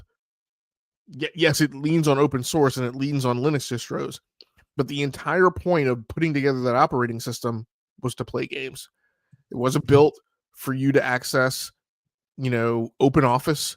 It wasn't built for you to do spreadsheets. It wasn't built for you to, calculate your monthly budget, right? It was purpose built to be an operating system to play games. That is not what Windows is. And I think that is where they're trying to get to, at least a variant of Windows that appears to be purpose built for gaming before this assault, before this offensive, right, from Steam launches full force.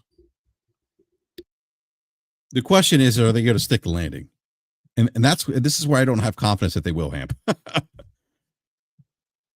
Yeah, I mean, it's tough. I mean, you and I talked, before, it's tough to take a big, hairy, unwieldy thing and pack it into a smaller box and make it happen. And I know people hate when I bring up like these lessons of history, but great Scott, like if you haven't believed that history very often dictates right the way the future is headed, yes, I get that there are deviations, but every time Microsoft has tried to do that, right, to stuff the hairy beast into a smaller box, it has even if you could argue that they were successful at doing it, they get a big kick out, right, from people for whatever reason. So, I don't know if they will in this case. We'll see. But they tried to take big hairy Windows and put it in the smaller box of Windows 7. Windows 7 starter and make netbooks, right? And then that didn't work. See, this is why I don't have confidence, because like you said, like they haven't had success sticking the what'd you call it, the big hairy beast. Yeah, and it's a mixture, right? Sometimes it's technically successful, right? But there's some weird, you and I talked earlier today about like maybe Phil Spencer, right, having I won't say that. We talk about Phil Spencer, right, exerting the wrong facet of his personality when he has to make different decisions, right? Mm-hmm. Like the gamer is making business decisions, but the business guy is making game decisions, right? And the decisions always wind up being wrong. Even when they've technically succeeded, right, they make these choices. So, right, was Windows 7 Starter fine? Yeah, Windows 7 Starter was fine, but they made the decision that it was only going to support UWP apps. And that created a dynamic, right, that found resistance among the consumer community. So, and just as they're doing with this future state of Xbox, right, they're making choices that don't resonate, like launching the wrong Xbox Ally, telling everybody it's an Xbox, and then having the flipping thing, auto sync and start a OneDrive backup, which you can't turn off. Like people thought that I was like smoking pipe or something, but I'm like, look, when that OneDrive sync starts, once it's initiated, you can't stop it. When you try and intervene and intercept it, what it tells you is that we can't stop until we do the initial sync, right? So now you're stuck. And if you're like somebody like me who has gigabytes of data in OneDrive, right, you can't get it to stop. And then by the time you get it to stop, it has started to create a backup of your desktop, which is just dumb because I don't know what everybody else does. I don't store anything in the file location known as the desktop. But when it does that, what winds up happening is I will have multiple folders in my OneDrive backup called desktop that are all from different PCs. Like, it's just the dumbest digital regime in the world. And they allowed that to leak and land on the device that's supposed to be purpose-built for gaming. So you said device purpose-built for gaming. This goes back to them sticking the landing and maybe some issues that might arise, assuming again that this thing is blurs the line between PC and hybrid. We talked about the ROG Ally X. There was a one particular review talked about like the setup, having to do updates that were very PC-like. And so like I have to imagine there's going to be some kind of clash here, right, of two consumers, right? The console consumer, the PC consumer, different expectations, right? We always talk about different use case, different wants, different needs, whatever the case, right, for consumers.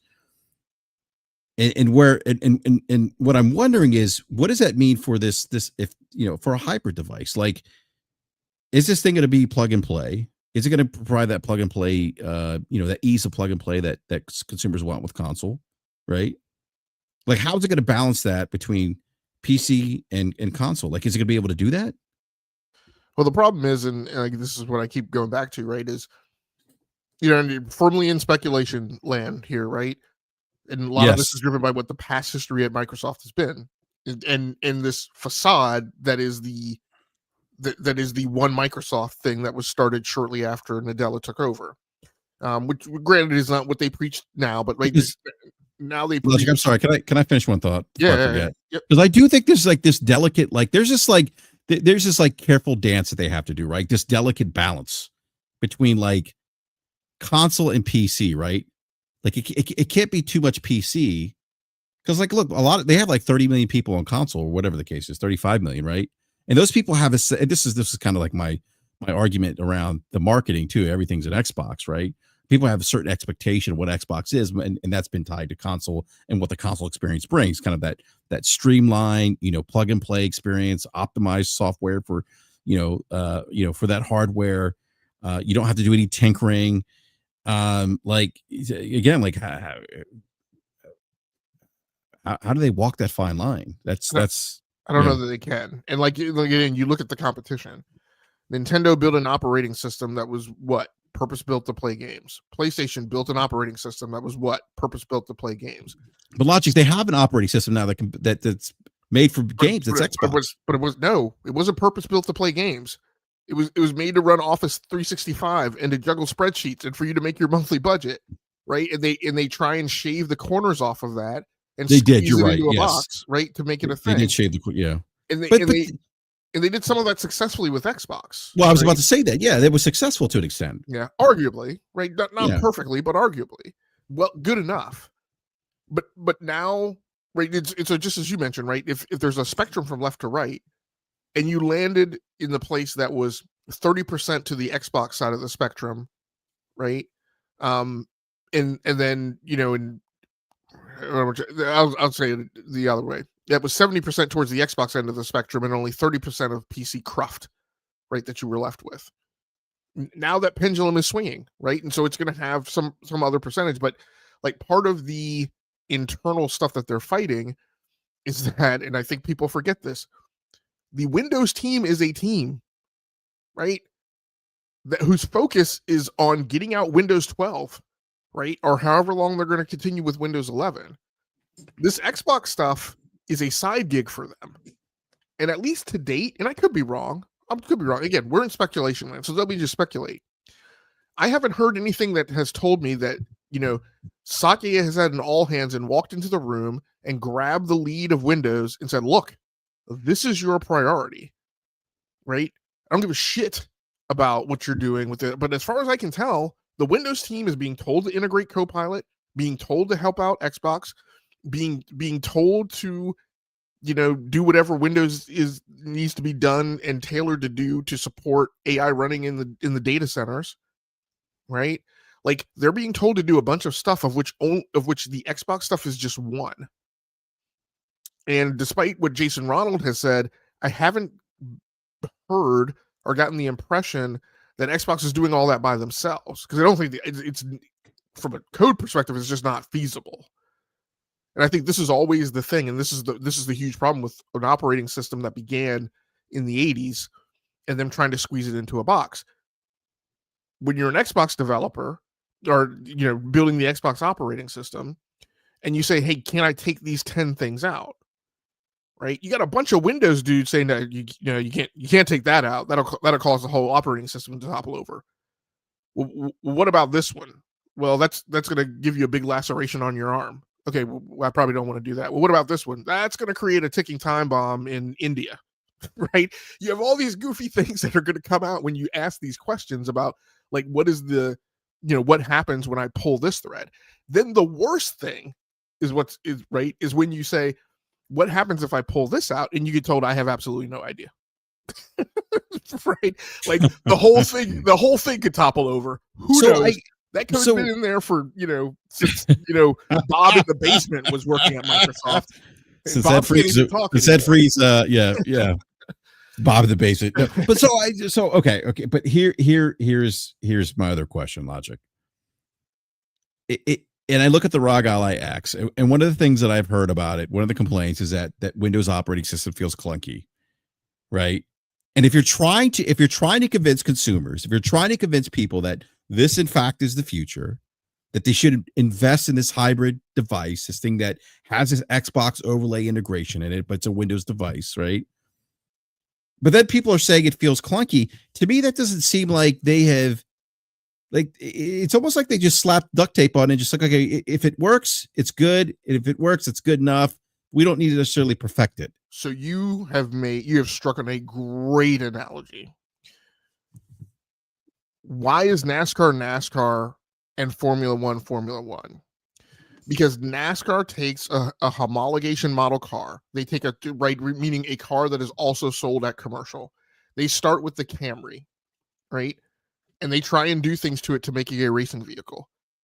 The freaking Formula One teams build a brand new car, essentially a brand new car. Sure, there's reuse, but let's just, for the sake of argument, the Formula One teams build a brand new car every single season. Right? So my point is, and yes, you're going to get an Apple analogy. right? When Apple had the opportunity to do the iPhone, they considered this. They considered, why don't we start with OS X and squeeze that into a phone? And the answer they got back was no, right? You're going to build a purpose-built operating system for the phone. And now the success of that is we see them swimming up, right, from the phone. And they've taken parts of the phone and injected it into Mac OS. Again, that's not the norm. Normally, you do start big, right, and you try and squeeze little. But what we've seen over decades and generations of people trying to do this, including Microsoft, we see that there are these environments where that doesn't work, right?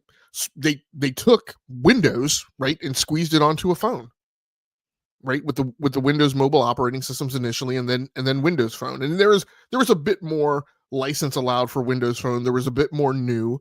Again, you had the injection right from the side of the real start and flowering out of UWP in the UWP approach, but in general, it's still been this effort to try and take Windows and the ethos of Windows and the design mentality of Windows and squeeze it into a box. And let's also say, right, this is an important thing for Microsoft and Windows. They don't just do this with Xbox, right? This is not like Xbox is like a new venture.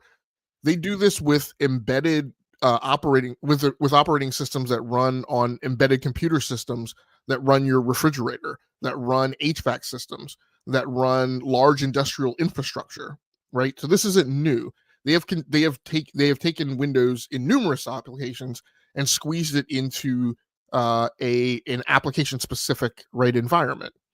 But again, in comparison to other things, those things are often clunky. They are clunky in the machinery control space. They are clunky in the industrial control space. They are clunky in the IoT space. So you're always going to have this endemic kind of baggage brought along with it. As I continually insist, right, what you really need, in my opinion, is you really need Game OS. And you really need a bottoms-up approach to building out an operating system that is purpose-built for gaming. So why don't they do that? That's a thing that kind of like drives me nuts, because I feel like it's kind of half-assed. Like why try to like shove this operating system, right? Which a lot of gamers don't like, PC gamers,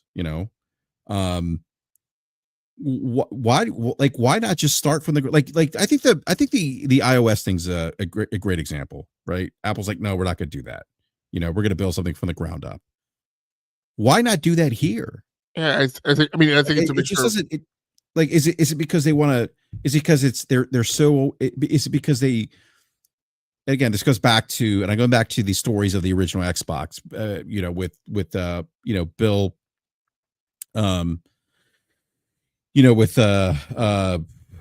Geez, what's his name now? Why am I forgetting his name? With Bill Gates. Oh, it's got to be a Windows device. That was part of the of the sales pitch of Xbox, right? It's the Trojan horse, and I feel like they're still like on that Trojan horsing of Windows onto multiple devices. Now they're going to expand that even further, and I think a part of that's Windows tied to Copilot, AI, stuff like that. But why not just do what you're saying they should do? Or your suggestion they should do, like with building a game OS. Yeah, this is kind of my frustration with Microsoft. And this is why I've argued, like, do they really have skin in the game? I mean, I know some people say, of course they do. They spend $80 billion. Maybe in software, yes, because of the investments they've made in third party, not third party, but in the studios they own. They certainly own valuable IPs. They're going to generate a lot of money for them. But if you're going to make hardware, you're going to have this curated experience, it's going to be high end. To me, it just doesn't make sense to try to shoehorn this operating system that may not feel high end to the end user. Yeah, I mean, K-Man makes a couple good comments in the chat. I think we're past that. I think they're just going to let Xbox OS die and move to PC with a launcher. And I think he's saying front end, like Steam Big Picture. There's no longer an incentive for them to build that shit. I think it's a mixture of fear, corporate culture and history, and investment, right? You could argue, I think they landed on the right decision, but you could absolutely argue when EA was trying to push Frostbite, was trying to push Frostbite on all of its studios. You could argue, if you were Codemasters, right?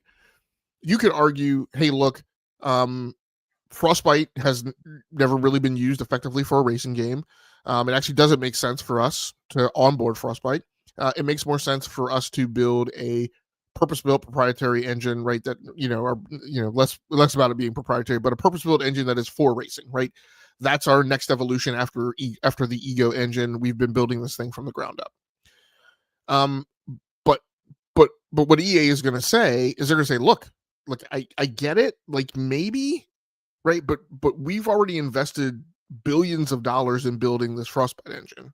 So at the end of the day, like, it's just a lot of risk. Like, what if you build this engine and it doesn't work? Like, now we've invested like another $100 million in it, right? It makes more sense to take our risk on the thing that we know. So this whole thing of, do we force Windows down this path or do we build something new? Like the heavy incentive that you have to stick with the demon that tells you to stick with Windows. Part of that is, like I said, the fear part of it.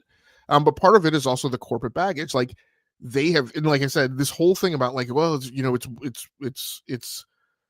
one Microsoft. Like, I never believed that the one Microsoft thing was, but what I will say is, I think over the years you've gotten less of the embrace, extend, extinguish. Although I'd say that's just been papered over with a different badge, different label. I think it still exists buried in their culture. I think you've had what Satya says is I think, what is his new term? Like, I'm probably not saying it right, but his point is like, let's be more curious and be less know-it-alls, right? Let's stop going out and constantly telling people what they should think or they should believe, which is kind of really funny because that seems to not be taking root in the Xbox division, because they are certainly running around telling gamers what it is that they want and that they know better than they do.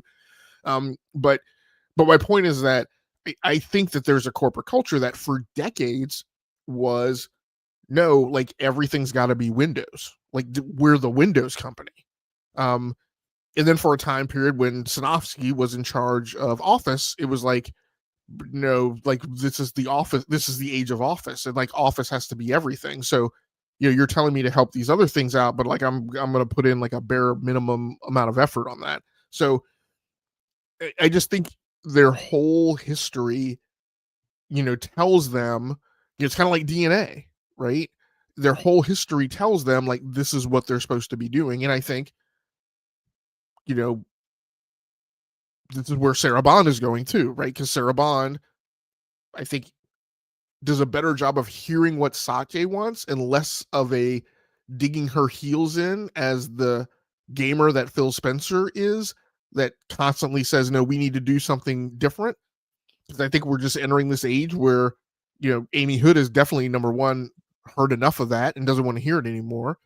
And I think entering in an age where, Phil, you're a divisional CEO, and yes, you report directly to Satya, but like the days of you having like waging unfettered influence are over.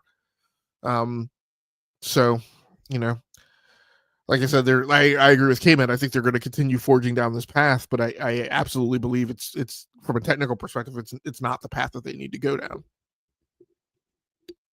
The other thing I was thinking about Windows, one of the things that Sarah Bond had mentioned in one of her interviews is she talked about like being able to take maybe it was this one, being able to take your library with you, right, wherever you go.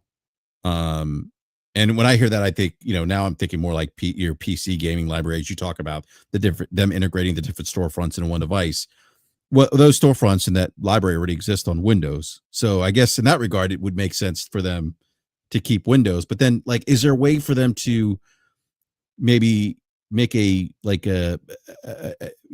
gaming OS that would be compatible with Windows? Is that possible? I think, at that point you're kind of, approaching the event horizon, and you need to completely rend like the laws of physics in the universe.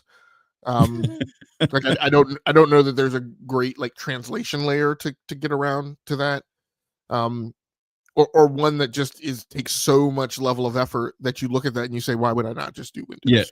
I just because that's what I'm thinking now. Like that's where I guess it makes sense in my mind, like why they would shoehorn Windows, because if it's about taking your PC library with you on the go, or being or having that access across different devices, those things already exist in Windows. Yeah, I mean, I think, I don't know. I mean, where are competitive challenges possibly going to present themselves? And now developers don't have to worry about developing for multiple OSs either, right? Like I'm sure that probably factors into it. Sorry, Elijah, me to interrupt. I'm just No, I mean, what'll be interesting to see is what I've contended for years is that the problem we have in the industry now with all of the consolidation that we've allowed to occur is you're not going to get another console competitor in the space unless they're a multi-trillion-dollar company, right? Because nobody has the capital to make an effort to go down that path. And now you're in a world where like you don't have any small startup type companies trying to build a gaming operating system, right, from the ground up, in the belief that they're going to be acquired by some multi-billion, multi-trillion-dollar company and sell it, right, and all go to live down in the Caribbean. So the only people that are going to be able to do it are members of the $1 trillion club. How are they going to do it? They've got to have something that shortens that bridge for them to get there. But that also provides them the oomph. Now we've seen Apple be able to provide that layer, right? People can build AAA games on top of iOS and on top of macOS. They are not incredibly performant now. I pulled down Resident Evil 4 this week and played it on my Mac Mini M4, and I had to do some finagling to get it to run at 60 frames per second. Now the M5, which I got the MacBook Pro of today, it supposedly does a pretty significant leap in gaming performance in the GPU. You have ARM processors coming into the space, so there's possibility for challenges. But I think the only way you're going to get a challenge is it's got to have huge capital right behind it in the form of the size of the company. And it's got to have a shortened technology bridge to get to market without having to leverage all of the effort, right, that Microsoft had to prop up the Xbox. So, that's going to be challenging if you, right. And this is where we go to, I get that it's a popular theme to believe that, Xbox is getting out of the gaming space or Xbox could go extinct, but look, and we often give flack about, well, Xbox is in third place in an install base. I'm like, but they're number 2 in revenue. And like right now there's no real challenge, right, to them not making that $24.5 billion a year. So, as long as they can, and the division's making double-digit profits. So as long as they can continue to do that, quite frankly, right, and this is the harm to gamers. This is maybe the travesty, right? Maybe this is the desecration, right, of gaming as sacred, is if you think that Xbox is not doing great, right? Yeah. If you think they're kind of clumsily bumbling around in the China shop, just knocking shit over, right? The problem is that they can continue to do so and not do any better. They don't need to do one iota lick better, and they will continue making $24.5 billion in the market, and they will continue to be the laughingstock, and we will continue to throw them shade week after week after week. They will continue going around and doing these propaganda tours, which are complete BS with scripted interviews, right? And making absolute Clem-Cadiddle, Hopper, clown shoe, clown car jokes of themselves. And they'll continue to make $24.5 billion, right? So off the backs of 500 million Mao, only 100 million of which actually spend any money. So, unfortunately, there we go. I mean, you're not. I mean, yeah, no. And out of it, you'll get one Ninja Gaiden every 20 years. Come on. we just brought the show full circle now. We can end with Ninja Gaiden 4 slander. By the way, there is a rumor Halo may be announced for PlayStation 5 Friday. I don't know. I gotta say this while K-Med is here, because this was going around in a thread of ours. But I also want to put a punctuation mark on this for posterity. Even Xbox is not stupid enough. I'm also afraid that I'm going to say this. Even they aren't stupid enough to make one of these two games that they announce tomorrow be a mobile game. Hold on. I'm sorry. What was that logic?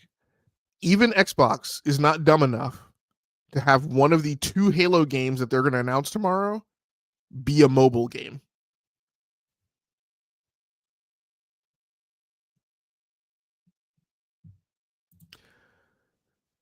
And while I say that, as Samuel L. Jackson said in Jurassic Park, hold on to your butts. Oh, man. Look, Sarah Bond interviewing this summer saying, hey, yes, we said this mobile store was going to launch like a year ago. But we haven't done it. We're still working on it. That's gonna be the launch game with the mobile store. They made the huge investment on Activision ostensibly to get King, because the really big thing is, despite all the talk about Call of Duty, it was really all about mobile. I don't think they're dumb enough, right, to have caused all this hoopla and fervor, but Blizzard did it, right, 3 years ago and launched Diablo Immortal, and Halo is their biggest property.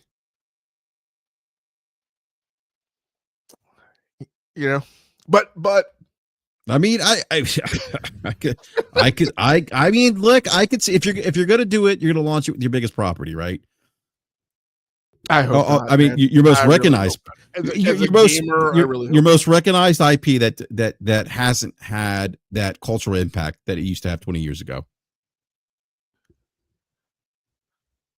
We'll but it would surprise me. We may be on the eve of seeing the biggest rake step yet that we have seen. Oh my goodness. I mean, is it feasible? Is it feasible that they'll announce two Halo games tomorrow? One of which that's dedicated to a single player experience and one of which that's dedicated to multiplayer? I've convinced myself in believing that that's what it's going to be. Maybe even where where the single player thing is a Master Chief thing, but the multiplayer thing is not Master Chief, because Master Chief being the center of a multiplayer Halo has never really made sense. Or what I would love to see is like a multiplayer thing that is like in like ODSTs,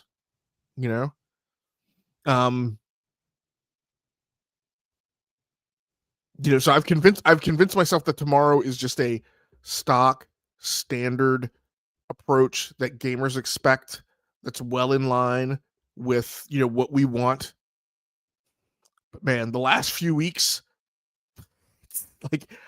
I say they're not dumb enough to go to market with a mobile game announcement tomorrow after whipping all this up, but you never know. Never say never. I don't know. It's not, I guess we'll see what happens. The announcement is Friday, right? Yeah. Friday. Yeah. That's we'll see. We'll see what happens. But all right, Logic. On that note, we're gonna go ahead and wrap up the show this evening. I want to give a big shout out to everyone in the live chat. Thanks for hanging out with us for the last couple hours here. Also a big thank you to Infinite Number, who joined us as a guest earlier. And Logic, always a pleasure. Great conversation. And I don't know if you want to be found, Logic, but if you do, let everyone know they can find you. I want to be found in my bed in a few minutes. Yeah, me too. or in front of my PC playing Spider-Man 2 on PC. I'm not sure, but in one of those two places. No, I'm going to bed. I got to get back to Ghost of Yote, by the way. I have to be quite honest. My other big struggle now is I love sitting in front of this MacBook Pro, and I'm really trying to convince myself to get off of it and close the lid and go do something else. But it's hard right now. Yeah, no, it's I gotta say the screen resolution on it looked pretty good, even in the picture that you sent. Yeah, and I like K-Med also has like the MacBook Air, and I do too. Actually, I've got the MacBook Air M4 over here, spooling YouTube so I can check on the stream. But yeah, but the MacBook Pro is just it's a pretty immaculate machine. So I haven't had a MacBook Pro since 2010, 2011. And I've never had the 14-inch. When I had the MacBook Pro, it was back with the 15-inch. So I'm really I didn't mention that that's what I'm on right now. That's what I'm doing the podcast from. So man, that's awesome. I got it unpacked and quickly hooked up, and I said, let me go ahead and hook podcasting gear up to this and kind of take it for a spin. That's awesome. No, that's awesome. Yeah, it's working out well. Yeah. All right, Logic. Well, yeah, we'll be back next Wednesday at 9 p.m. Eastern Standard Time. So until then, everyone enjoy the rest of the week and have fun playing video games, because ultimately that's what it's all about. And I feel like I need to do a BRAP rant soon, maybe this weekend if I have time, but we'll see. I don't know. But anyhow, thank you everyone for watching the show. Please do me a favor, do the YouTube thing, hit the like button. If you're new, consider subscribing, hit the bell notification so you're alerted when we go live, and we'll catch you next time. Thank you again for watching.